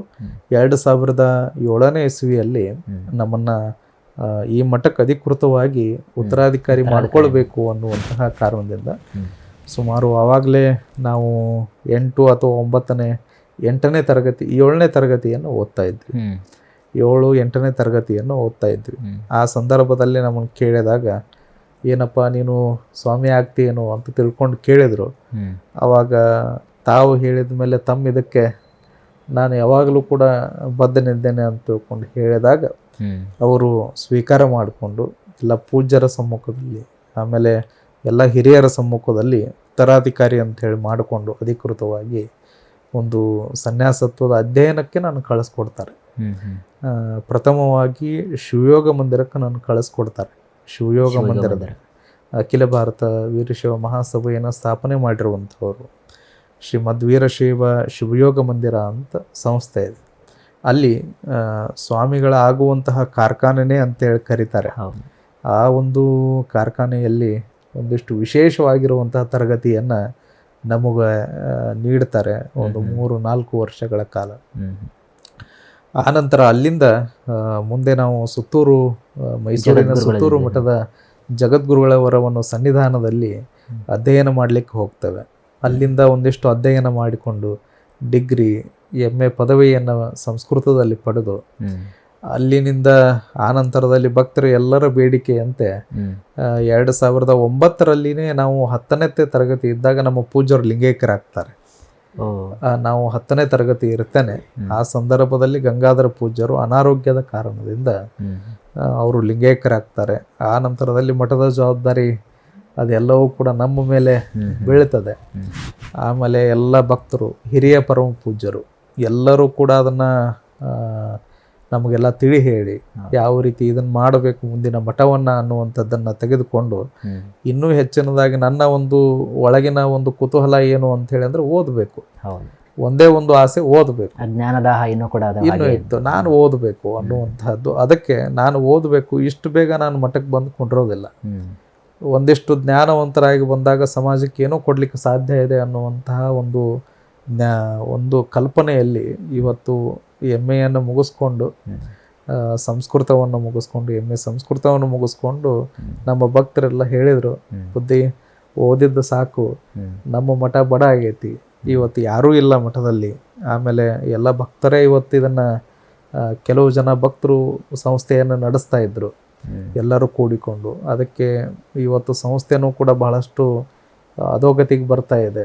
ಅದಕ್ಕೆ ಎಲ್ಲ ಬಹಳಷ್ಟು ನೀವೆಲ್ಲರೂ ಬಂದರೆ ಒಂದು ಶಕ್ತಿ ಬರ್ತದೆ ಅದಕ್ಕೆ ಅಂತ ತಿಳ್ಕೊಂಡು ಎಲ್ಲರೂ ಹೇಳಿದಾಗ ನಾನು ಮತ್ತೆ ಇಲ್ಲಿ 2014ರಲ್ಲಿ ಮತ್ತೆ ಈ ಮಠಕ್ಕೆ ಬಂದು ಮತ್ತೆ ಒಂದಿಷ್ಟು ಎಲ್ಲರೂ ಬಹಳ ಸಂತೋಷದಿಂದ ಇವತ್ತು ಮಠಕ್ಕೆ ಬಂದ ಮೇಲೆ 2015ರಲ್ಲಿ ಒಂದು ವಿಶೇಷ ರೀತಿಯಲ್ಲಿ ಪಟ್ಟಾಧಿಕಾರವನ್ನು ನಮಗೆ ಮಾಡ್ತಾರೆ. ಇಡೀ ಬಹಳಷ್ಟು ದೊಡ್ಡ ಪ್ರಮಾಣದಲ್ಲಿ ಬಸವ ಪುರಾಣವನ್ನು ಸುಮಾರು ಲಕ್ಷಾಂತರ ಭಕ್ತರ ಮಧ್ಯದಲ್ಲಿ ಇವತ್ತು ಆ ಒಂದು ಪಟ್ಟಾಧಿಕಾರವನ್ನು ನೆರವೇರಿಸಿ ಈ ಮಠದ ಅಧಿಕಾರವನ್ನು ಕೊಡ್ತಾರೆ. ಆದರೂ ಕೂಡ ಒಂದಿಷ್ಟು ಸವಾಲುಗಳು ನಮ್ಮ ಮುಂದೆ ಬರ್ತವೆ. ಯಾಕಂದರೆ ಹಲವಾರು ವರ್ಷಗಳ ಕಾಲ ಪೂಜ್ಯರು ಇರೋದಿಲ್ಲ. ಇಲ್ಲದೆ ಇದ್ದಂತಹ ಸಂದರ್ಭದಲ್ಲಿ ಹಲವಾರು ಜನ ಇಲ್ಲಿ ಆಡಳಿತವನ್ನು ನಡೆಸ್ತಾ ಇರ್ತಾರೆ. ಅಂತಹ ಸಂದರ್ಭದಲ್ಲಿ ಬಹಳಷ್ಟು ವಿಶೇಷವಾಗಿರುವಂತಹ ಒಂದು ಸವಾಲುಗಳು ನಮ್ಮ ಎದುರುಗಡೆ ಬರ್ತವೆ. ಯಾಕಂದರೆ ಅಷ್ಟೊಂದು ಈಸಿಯಾಗಿ ಯಾರು ಕೂಡ ನಮ್ಮ ಮುಂದೆ ಇರ್ತಿರ್ಲಿಲ್ಲ. ಸಮಾಜ ನಮ್ಮನ್ನು ಕೂಡ ಎಕ್ಸೆಪ್ಟ್ ಮಾಡ್ಕೊಳ್ಬೇಕು, ನಾವು ಕೂಡ ಸಮಾಜವನ್ನು ಸ್ವೀಕರಿಸಬೇಕು. ಇದೆಲ್ಲವೂ ಕೂಡ ನಮ್ಮ ಮುಂದಗಡೆ ಇದ್ದಾಗ ಹಲವಾರು ವರ್ಷಗಳ ಹೀಗೆ ಬಂದಾಗ ಮುಂದೆ ಸಂಸ್ಥೆಯ ಚೊಕ್ಕಾನೆ ಅದೆಲ್ಲವೂ ಕೂಡ ಹಿಡಿದಾದ್ಮೇಲೆ ಇದೇ ರೀತಿ ನಡೀತಾ ಇದೆ ಬಹಳಷ್ಟು. ಈಗ ಮಠ ಅಂತ ಬಂದಾಗ ಸ್ವಾಮೀಜಿ, ಒಂದು ಕಡೆ ನಮ್ಮ ಹಿಂದೆ ಇರ್ತಕ್ಕಂತಹ ಹಿರಿಯರು ಅವರು ಕೂಡ ಲಿಂಗೈಕ್ಯರಾಗ್ತಾರೆ. ಒಂದು ಕಡೆ ಇನ್ನೂ ಕೂಡ ಒಂದು ಚಿಕ್ಕ ವಯಸ್ಸಿನಲ್ಲಿ ದೊಡ್ಡ ಒಂದು ಸಮುದಾಯದ ಜವಾಬ್ದಾರಿ ಬರುತ್ತೆ, ಮಠವನ್ನು ಮುನ್ನಡೆಸ್ಕೊಳ್ಳೋದು ಬರುತ್ತೆ. ಮತ್ತೊಂದು ಕಡೆ ಶಿಕ್ಷಣ ಸಂಸ್ಥೆಗಳು, ಹೀಗೆ ಅಂದರೆ ಒಂದು ದೊಡ್ಡ ಜವಾಬ್ದಾರಿ ಹೆಗಲ ಮೇಲೆ ಬೀಳುತ್ತೆ. ಸೊ ಆ ಟೈಮಲ್ಲಿ ಅಂತಹ ಒಂದು ದೃಢವಾದಂತಹ ಸಂಕಲ್ಪ ಹೇಗೆ ಅದನ್ನು ನಾವು ಫೇಸ್ ಮಾಡಿದ್ರೆ ಅಂತಕ್ಕಂಥದ್ದು? ಅದು ಪೂಜ್ಯ ಗುರುಗಳ ಒಂದು ಮಾತು, ಧೈರ್ಯಂ ಸರ್ವತ್ರ ಸಾಧನಂ. ಈ ಮಾತು ಬಹಳಷ್ಟು ನನಗೆ ಪೂಜ್ಯರು ಹೇಳಿರುವಂಥದ್ದು. ನಮ್ಮ ಗಂಗಾಧರ ಮಹಾಸ್ವಾಮಿಗಳವರು ಈ ಮಾತನ್ನು ತಮ್ಮ ಕೊನೆಯ ಒಂದು ಕ್ಷಣದಲ್ಲಿ ಏನೇ ಮಾಡಬೇಕಾದ್ರೂ ಧೈರ್ಯ ಇರಬೇಕು. ಆ ಧೈರ್ಯ ಇತ್ತು ಅಂತ ಹೇಳಿದ್ರೆ ಇಡೀ ಸಮಾಜವನ್ನು, ಸವಾಲುಗಳನ್ನು ಎಲ್ಲವನ್ನೂ ಕೂಡ ನೀನು ಎದುರಿಸ್ಬೋದು ಅನ್ನುವಂತಹ ಮಾತು.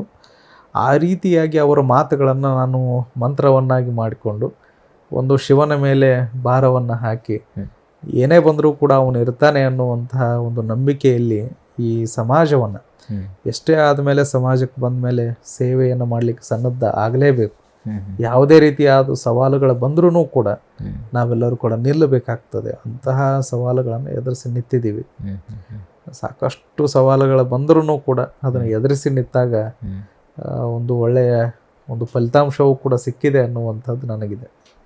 ನೀಲಕಂಠ ಮಹಾಸ್ವಾಮೀಜಿಗಳು ಯಾವಾಗಲೂ ಕೂಡ ಕಾಲಿಗೆ ಚಕ್ರ ಕಟ್ಟಿಕೊಂಡಂತೆ, ಹಳ್ಳಿಗೆ ಏಕರಾತಿ, ಒಂದು ಪಟ್ಟಣಕ್ಕೆ ಪಂಚರಾತ್ರಿ ಅಂದಂತೆ ನಿರಂತರವಾಗಿ ಸಂಘಟನೆ, ಒಂದು ಪ್ರವಚನ ಆಗಿರ್ಬೋದು, ಒಂದು ಪಾಠ ಪ್ರವಚನ ಆಗಿರ್ಬೋದು, ಬೇರೆ ಬೇರೆ ಕಡೆ ಸಂಸ್ಥೆಗಳಲ್ಲಿ ಅಂದರೆ ಯಾವುದೇ ಕಾರಣಕ್ಕೂ ಕೂಡ ಸಮಯವನ್ನು ವ್ಯಥಾ ಕಾಲಹರಣ ಮಾಡದೆ ಇರ್ತಕ್ಕಂತಹ ಸ್ವಾಮೀಜಿಗೆ ನಿಜಕ್ಕೂ ದಣಿವಾಗುತ್ತಾ ಇಲ್ವ ಅಂತಕ್ಕಂಥದ್ದು. ದೇಹ ಅಂದರೆ ಸ್ವಲ್ಪ ದಣಿವಾಗುತ್ತೆ ಅಂತ. ಅಂದರೆ ಸ್ವಾಮೀಜಿ ಅಂತ ನೋಡಿದಾಗ ಆ ಒಂದು ನಿಷ್ಕಲ್ಮಶವಾದಂತಹ ಒಂದು ನಗು, ಆ ಒಂದು ಪ್ರಸನ್ನತೆ, ಹಾಗೆ ಕುಂತ್ರೆ ಒಂದು ನೋಡಿದ್ರೆ ಒಂದು ಏನೋ ಒಂದು ಆತ್ಮತೃಪ್ತಿ ಅಂತಕ್ಕಂಥದ್ದು ಹೇಗೆ ಸಾಧ್ಯ ಸ್ವಾಮೀಜಿ? ಇದು ಒಂದು ವಿಶೇಷ ಅಂಥೇಳಿ ಅಂದರೆ ಒಂದು ವಯಸ್ಸಿದ್ದಾಗ ಈ ವಯಸ್ಸಲ್ಲೇ ನಾವೆಲ್ಲವೂ ಕೂಡ ಸಾಧನೆ ಮಾಡಬೇಕಾಗ್ತದೆ. ಒಂದು ವಯಸ್ಸು ಮೀರ್ತೀವಿ ಅಂಥೇಳಿ ಅಂದರೆ ಆ ಸಾಧನೆ ಮಾಡಲಿಕ್ಕೆ ಸಾಧ್ಯನೇ ಇಲ್ಲ. ಇವಾಗ ನಮಗೆ ಹೆಂಗಿರ್ತದೆ ಅಂಥೇಳಿ ಅಂದರೆ ನಮ್ಮ ಜೀವನ ತುಂಬ ಚಿಕ್ಕದಿರ್ತದೆ. ಭಗವಂತ 100 ವರ್ಷ ಕೊಟ್ಟಿರ್ತಾನೆ, ಆದ್ರೂ ಕೂಡ ಬೆನ್ನ ಮೇಲೆ ನೋ ಗ್ಯಾರಂಟಿ ಅಂಥೇಳಿ ಒಂದು ಶೀಲನ್ನು ಕೂಡ ಹೊಡೆದಿರ್ತಾನೆ. ಹೀಗೆ ಹೊಡೆದಿರ್ಬೇಕಾದ್ರೆ ಕೆಲವು ಸಮಯ ನಮಗೆ ಕೊಟ್ಟಿರಬೇಕಾದ್ರೆ ನನಗೊಂದು ಅವಕಾಶವನ್ನು ಆ ಭಗವಂತ ಕೊಟ್ಟಿದ್ದಾನೆ. ಈ ಸಮಾಜ ಸೇವೆಯನ್ನು ಮಾಡಲಿಕ್ಕೆ ಒಂದು ಅವಕಾಶವನ್ನು ಕೊಟ್ಟಿದ್ದಾನೆ. ನಾನು ಸುಮಾರು ಇನ್ನೊಂದು 20 ವರ್ಷ ಅಥವಾ 30 ವರ್ಷ ನಾನು ಕೆಲಸವನ್ನು ಮಾಡಲಿಕ್ಕೆ ಶಕ್ತಿಯನ್ನು ಭಗವಂತ ನಮಗೆ ಕೊಟ್ಟಿರ್ತಾನೆ. ಕೇವಲ ನನಗಷ್ಟೇ ಅಲ್ಲ, ಪ್ರತಿಯೊಬ್ಬ ಮನುಷ್ಯನಿಗೂ ಕೂಡ ಕೊಟ್ಟಿರ್ತಾನೆ. ಇದೇ ಸಮಯದಲ್ಲಿಯೇ ಇವತ್ತು ನಾವು ದುಡಿಬೇಕಾಗ್ತದೆ ಅಥವಾ ನಾವು ಸೇವೆಯನ್ನು ಮಾಡಬೇಕಾಗ್ತದೆ ಆ ಶಕ್ತಿಯನ್ನು ಬಳಸ್ಕೊಂಡು. ಆ ರೀತಿ ಶಕ್ತಿಯನ್ನು ಇವತ್ತು ನಾನು ಬಳಸ್ಕೊಂಡಿದ್ದೀನಿ ಅಷ್ಟೇ. ಇವತ್ತು ಆ ರೀತಿಯಾಗಿ ನಿರಂತರವಾಗಿ ಇವತ್ತು ಟೈಮ್ ಈಸ್ ಹನಿ ಅಂತ ಹೇಳ್ತಾರೆ, ಟೈಮ್ ಈಸ್ ಮನಿ ಅಂತ ಹೇಳ್ತಾರೆ. ಅದಕ್ಕೆ ಆ ಟೈಮನ್ನು ತುಂಬ ಈಸಿಯಾಗಿ ನಾವು ಬಳಸ್ಕೊಳ್ಬೇಕು, ತುಂಬ ಸುಲಭವಾಗಿ ಅದನ್ನು ಬಳಸ್ಕೊತ ಹೋಗಬೇಕು ಅಂದಾಗ ಮಾತ್ರ ನಾನು ಕಾಯಕವೇ ಕೈಲಾಸ ಅನ್ನುವಂಥದ್ದನ್ನು ನೆನಪಿಸ್ಕೊಳ್ತೇನೆ. ಅದಕ್ಕೆ ಅದರಲ್ಲಿ ಇದ್ದರೆ ಬೇರೆ ಯಾವುದೇ ರೀತಿಯಲ್ಲಿ ಮನಸ್ಸು ಬೇರೆ ಕಡೆಗೆ ಚಂಚಲತೆಯಿಂದ ಹೋಗೋದಿಲ್ಲ. ಇವತ್ತು ಕಾಯಕದಲ್ಲಿ ನಿರತನಾದೊಡೆ ಗುರುವನ್ನಾದರೂ ಮರಿಬೇಕು ಅನ್ನುವಂತಹ ಅಪರೂಪದ ಮಾತು. ಈ ರೀತಿಯಾಗಿರುವಂಥದ್ದನ್ನು ನಂಬಿಕೊಂಡು ನಾನು. ಸ್ವಾಮೀಜಿ, ಇವಾಗ ತಾವು ಕೂಡ ಒಂದು ಕಾಯಕ ದಾಸೋಹ ತತ್ವದ ಒಂದು ಪ್ರಮುಖವಾದಂತಹ ವಿಚಾರಗಳನ್ನ ಹಂಚಿಕೊಂಡ್ರೆ, ಇದು ಕಾಯಕ ಅಂತ ಬಂದಾಗ ಇಂದಿನ ಒಂದು ಯುವ ಜನಾಂಗ ನೋಡಿದ್ರೆ ಸರ್ಕಾರಿ ಇರತಕ್ಕಂಥ ಒಂದು ನೌಕರಿನೇ ಬೇಕು, ಸರ್ಕಾರಿ ಕೆಲಸನೇ ಬೇಕು ಅಂತಕ್ಕಂತಹ ಎಲ್ಲೋ ಒಂದು ಕಡೆ ನಿಟ್ಟಿನಲ್ಲಿ ಹೋಗ್ತಾ ಇದ್ದಾರೆ. ಖಾಸಗಿ ಅಂದರೆ ಯಾರೂ ಕೂಡ ಒಂದು ಉದ್ಯಮವನ್ನು ನಾನು ಮಾಡಬೇಕು, ಒಂದು ಉದ್ಯಮಶೀಲಿ ಆಗಬೇಕು, ನಾನೇ ಕೂಡ ಒಂದು 10 ಜನರಿಗೆ ಒಂದು ಕೆಲಸವನ್ನು ಕೊಡಬೇಕು ಅಂತಕ್ಕಂತಹ ಮೈಂಡ್ಸೆಟ್ಟು ಯಾಕೆ ಬರ್ತಾ ಇಲ್ಲ ಅಂತಕ್ಕಂಥದ್ದು. ಕೇವಲ ಸರ್ಕಾರಿ ಕೆಲಸನೇ ಅಂತಕ್ಕಂತಹ ಒಂದು ಮೈಂಡ್ಸೆಟ್ಟು ಕೂಡ ಈ ಇಂದಿನ ಒಂದು ಯುವ ಪೀಳಿಗೆಯಲ್ಲಿ ಮೂಡ್ತಾ ಇದೆ ಅಂತಕ್ಕಂಥದ್ದು. ಇದನ್ನು ಹೇಗೆ ನಿವಾರಿಸ್ಬೋದು? ಹಲವಾರು ಉದಾಹರಣೆಗಳನ್ನು ನಾನು ಕೊಡ್ಬೋದು. ಒಂದು ಇವತ್ತು ಟಾಟಾ ಕಂಪ್ನಿ ಆಗಿರಬಹುದು, ಸುಮ್ಮನೆ ಸಣ್ಣ ಉದಾಹರಣೆ. ಇವತ್ತು ಅಂತಹ ಟಾಟಾವನ್ನು ಕಟ್ಟಿರುವಂತಹ ಅಪರೂಪದ ವ್ಯಕ್ತಿ ಅವರು ಸಾಮಾನ್ಯನೇ. ಇವತ್ತು ತಾನು ಗೌರ್ಮೆಂಟ್ ಕೆಲಸ ಬಯಸಿದ್ದ ಅಂಥೇಳಿ ಅಂದರೆ ಇವತ್ತು ತಾನೊಬ್ಬ ದೊಡ್ಡ ಶ್ರೀಮಂತ ವ್ಯಕ್ತಿಯಾಗಿ ಲಕ್ಷಾಂತರ ಜನರಿಗೆ ಇವತ್ತು ಆಶ್ರಯವನ್ನು ಕೊಡಲಿಕ್ಕೆ, ಅನ್ನವನ್ನು ಕೊಡಲಿಕ್ಕೆ ಸಾಧ್ಯ ಆಗ್ತಾ ಇರಲಿಲ್ಲ. ಇವತ್ತು ನಮ್ಮ ಯುವಕರಲ್ಲಿ ಒಂದು ಕೊರತೆ ಏನು ಅಂಥೇಳಿ ಅಂದರೆ ಇವತ್ತು ನಾನು ಈ ಕೆಲಸವನ್ನು ಮಾಡಲಿಕ್ಕೆ ನನಗೆ ಆಗುತ್ತೋ ಇಲ್ಲವೋ ಅನ್ನುವಂಥ ಗೊಂದಲದಲ್ಲಿದ್ದಾರೆ.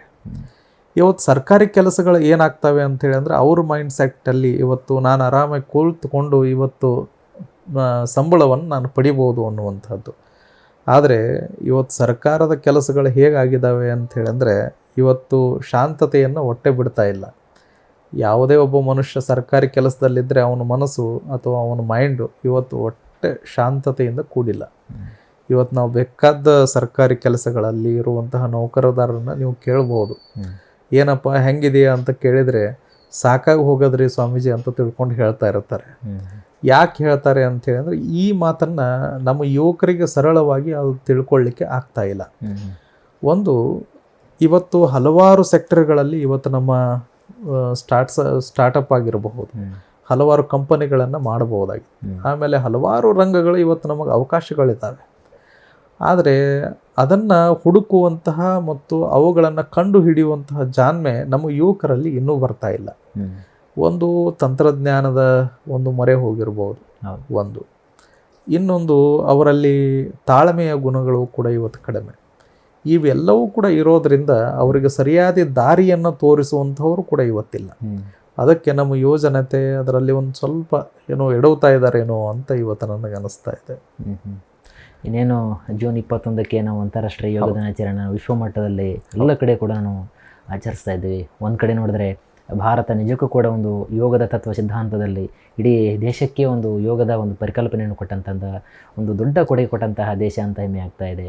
ಈ ಮತ್ತೊಂದು ಕಡೆ ನಾವು ನೋಡ್ತಕ್ಕಂತಹ ಯೋಗಕ್ಕೂ ತಾವು ನೋಡ್ತಕ್ಕಂತಹ ಯೋಗಕ್ಕೂ ಎಷ್ಟು ಒಂದು ವೈಭಿನ್ಯವಾಗಿ ತಾವನ್ನು ಸ್ವೀಕರಿಸ್ತೀರಿ? ನಿಜ, ನಮ್ಮ ಭಾರತ ದೇಶದಲ್ಲಿ ಯೋಗಕ್ಕೆ ಒಂದು ಬಹಳಷ್ಟು ದೊಡ್ಡ ಮಹತ್ವ ಇರುವಂತಹದ್ದು. ಅದರಲ್ಲಿನೂ ಕೂಡ ಯೋಗದ ಬಗ್ಗೆ ಈಗಾಗಲೇ ಇಡೀ ವಿಶ್ವದಾದ್ಯಂತವೂ ಕೂಡ ಇವತ್ತು ವಿಶ್ವ ಯೋಗ ದಿನ ಅಂತ ತಿಳ್ಕೊಂಡು ನಾವೆಲ್ಲರೂ ಕೂಡ ಆಚರಿಸ್ತಾ ಇದ್ದೇವೆ. ಆದರೆ ಯೋಗ ಹುಟ್ಟಿರುವಂತಹದ್ದೇ ನಮ್ಮ ದೇಶದಲ್ಲಿ. ಹೌದು, ನಮ್ಮ ದೇಶದಲ್ಲಿ ಯೋಗ ಹುಟ್ಟಿರುವಂತಹದ್ದು ಅದು ನಮ್ಮೆಲ್ಲರ ಜನ್ಮದ ಭಾಗ್ಯ. ಇವತ್ತು ಯೋಗಗಳನ್ನು ಮಾಡ್ತಾನೆ ಇವತ್ತು ಎಲ್ಲ ಕೇವಲ ತಪಸ್ವಿಗಳು, ಕೇವಲ ಸನ್ಯಾಸಿಗಳು, ಕೇವಲ ಋಷಿಗಳು ಮಾತ್ರ ಯೋಗವನ್ನು ಮಾಡ್ತಾ ಇರಲಿಲ್ಲ. ಇಲ್ಲಿ ಪ್ರತಿಯೊಬ್ಬರೂ ಕೂಡ ಸಾಮಾನ್ಯನಿಂದ ಹಿಡಿದು ಪ್ರತಿಯೊಬ್ಬರೂ ಕೂಡ ಆ ಯೋಗವನ್ನು ಮಾಡುವಂತಹದ್ದು ಸೂತ್ರಗಳನ್ನು ನಮ್ಮ ಪೂರ್ವಜರು ನಮಗೆಲ್ಲ ಕೊಟ್ಟು ಹೋಗಿದ್ದಾರೆ. ನಿಜವಾಗ್ಲೂ ನಾವೆಲ್ಲ ಭಾಗ್ಯವಂತರು. ಅದನ್ನು ತಿಳಿಲಿಕ್ಕೆ ನಾವೆಲ್ಲರೂ ಕೂಡ ಸಮಯವನ್ನು ತೆಗೆದುಕೊಂಡಿದ್ದೇವೆ. ಇವತ್ತಿನ ಜನ ಬಹಳಷ್ಟು ಸಮಯವನ್ನು ತೆಗೆದುಕೊಂಡ್ವಿ. ಆಮೇಲೆ ಈಗಿನ ಯೋಗಗಳು ಕೇವಲ ನಾವು ತೋರ್ಪಡಿಕೆಗೋಸ್ಕರ ಅಥವಾ ಈಗಿನ ಜನಕ್ಕೆ ಕೆಲವೊಂದಿಷ್ಟು ಏನೋ ಒಂದಿಷ್ಟು ಜ್ಞಾನ ಬಂದ ಹಾಗಿದೆ ಏನೋ ಅಂತ ನನಗೆ ಅನಿಸ್ತಾ ಇದೆ. ಕಾರಣ ಇವತ್ತೆಲ್ಲ ನೋಡ್ತಾ ಇದ್ದಾರೆ, ಓದ್ತಾ ಇದ್ದಾರೆ, ಜ್ಞಾನವಂತರಾಗ್ತಾ ಇದ್ದಾರೆ, ಪ್ರಜ್ಞಾವಂತರಾಗಿದ್ದಾರೆ. ಅವರೆಲ್ಲರೂ ಕೂಡ ಯೋಗದ ಬಗ್ಗೆ ತಿಳ್ಕೊಂಡಿದ್ದಾರೆ. ಇವತ್ತು ಯೋಗ ನಮ್ಮ ದೇಹಕ್ಕೆ ಅಥವಾ ನಮಗೋಸ್ಕರ ಇವತ್ತು ನಾನು ಬದುಕಬೇಕಾಗಿತ್ತು ಅಂಥೇಳಿ ಅಂದರೆ ನನ್ನ ಆರೋಗ್ಯ ಮುಖ್ಯ. ಆ ಆರೋಗ್ಯವನ್ನು ಕಾಯ್ಕೊಂಡಾಗ ಮಾತ್ರ ಇವತ್ತು ನಾನು ನನ್ನ ಸುತ್ತಲಿರುವಂತಹ ಪರಿಸರವನ್ನು ಸುಖವಾಗಿ ಇಡಬಹುದು, ನಾನು ಕೂಡ ಸುಖವಾಗಿ ಇರಬಹುದು ಅನ್ನುವಂತಹದ್ದು ಅವರ ತಲೆಯಲ್ಲಿ ಬಂದಿರುವಂತಹದ್ದು, ವಿಚಾರ ಬಂದಿರುವಂತಹದ್ದು. ಅದಕ್ಕೆ ಇವತ್ತು ಅವರೆಲ್ಲರೂ ಕೂಡ ಯೋಗಕ್ಕೆ ಮೊರೆ ಹೋಗ್ತಾ ಇದ್ದಾರೆ. ಮತ್ತು ಹೊರದೇಶದಿಂದನೂ ಕೂಡ ಇವತ್ತು ನಮ್ಮ ಭಾರತದ ದೇಶಕ್ಕೆ ಬಂದು ಯೋಗವನ್ನು ಕಲಿತು ಹೋಗ್ತಾ ಇದ್ದಾರೆ. ಈ ರೀತಿಯಾಗಿ ನಾವು ಯೋಗವನ್ನು ಇವತ್ತು ನಮ್ಮ ಪೀಳಿಗೆ ಭಾಳಷ್ಟು ಅಪ್ಕೊಳ್ತಾ ಇದೆ ಅನ್ನುವಂಥದ್ದು ಕೂಡ ಒಂದು ಕಡೆ ಇದೆ. ಇನ್ನೊಂದು ಕಡೆ ಫ್ಯಾಷನೇಟ್ ಆಗಿನೂ ಕೂಡ ಇವತ್ತು ಯೋಗವನ್ನು ಬಳಕೆ ಮಾಡ್ತಾ ಇದ್ದಾರೆ ಅನ್ನುವಂಥದ್ದು. ಸಂಪೂರ್ಣವಾಗಿರುವಂತಹ ಯೋಗವನ್ನು ತಿಳ್ಕೊಳ್ಬೇಕು ಅಂತ ಹೇಳಂದರೆ ಇವತ್ತು ನಾವು ಅದರಲ್ಲಿ ತುಂಬ ಆಳಕ್ಕೆ ಇಳಿದು ಅಧ್ಯಯನವನ್ನು ಮಾಡಿದಾಗ ಯೋಗದ ಬಗ್ಗೆ ನಮಗೆ ತಿಳಿತದೆ ಅನ್ನುವಂಥದ್ದು. ಇನ್ನು ಸ್ವಾಮೀಜಿ ಶ್ರೀಮಠದ ಬಗ್ಗೆ ಹೇಳೋದಾದರೆ, ಶ್ರೀಮಠದಲ್ಲಿ ಯಾವ ರೀತಿಯಾಗಿ ವಿದ್ಯಾರ್ಥಿಗಳ ಒಂದು ಕಲಿಕೆ ಇದೆ? ಈಗ ಸದ್ಯಕ್ಕೆ ಮಠದಲ್ಲಿರ್ತಕ್ಕಂತಹ ವಿದ್ಯಾರ್ಥಿಗಳಿಗೆ ಯಾವೆಲ್ಲ ರೀತಿಯಾದಂತಹ ಪಾಠ ಪ್ರವಚನಗಳನ್ನು ಮಾಡ್ತಾ ಇದ್ದೀರಿ? ದಾಸೋಹ ಪರಂಪರೆ ಯಾವ ರೀತಿಯಾಗಿ ಇದು ಈ ಸದ್ಯದ ಮಟ್ಟಿಗೆ ಹೇಳೋದಾದರೆ? ಇವತ್ತು ಸದ್ಯದಲ್ಲಿ ಒಂದು 30 ಸಂಸ್ಥೆಗಳನ್ನು ನಾವು ನಡೆಸ್ತಾ ಇದ್ದೀವಿ. ಈ ಎಲ್ಲ ಸಂಸ್ಥೆಗಳಲ್ಲೂ ಕೂಡ ಇವತ್ತು ಸುಮಾರು ಒಂದು 30,000-35,000 ವಿದ್ಯಾರ್ಥಿಗಳು ಇವತ್ತು ಅಧ್ಯಯನವನ್ನು ಮಾಡ್ತಾ ಇದ್ದಾರೆ. ಆ ಎಲ್ಲ ವಿದ್ಯಾರ್ಥಿಗಳು ಕೂಡ ಒಂದು ವಿಶೇಷ ರೀತಿಯಲ್ಲಿ ಅವರಿಗೆ ಕೇವಲ ಪಠ್ಯ ಪುಸ್ತಕಗಳ ಜ್ಞಾನವನ್ನು ಅಷ್ಟೇ ಅಲ್ಲ, ಇವತ್ತು ನಮ್ಮ ಪುರಾತನವಾಗಿರುವಂತಹ ಕಥೆಗಳನ್ನು ಮೂಲಕ, ನಾಟಕಗಳ ಮೂಲಕ, ಕಲೆಗಳ ಮೂಲಕ ಆ ಮಕ್ಕಳಿಗೆ ತಿಳಿ ಹೇಳುವಂತಹದ್ದನ್ನು ನಾವು ವಿಶೇಷವಾಗಿರುವಂತಹ ಶಿಕ್ಷಕರನ್ನು, ನುರಿತ ಶಿಕ್ಷಕರನ್ನು ಇಟ್ಕೊಂಡು ಅದಕ್ಕಾಗಿಯೇ ಸಂಗೀತ, ಆನಂತರ ಹಲವಾರು ರಂಗಗಳಲ್ಲಿ ನಮ್ಮ ಇನ್ನೂ ಒಂದು ದೊಡ್ಡ ಆಸೆ ಏನು ಅಂಥೇಳಿ ಅಂದರೆ ನಮ್ಮ ದೇಶದ 63 ವಿದ್ಯೆಗಳಿದ್ದಾವೆ.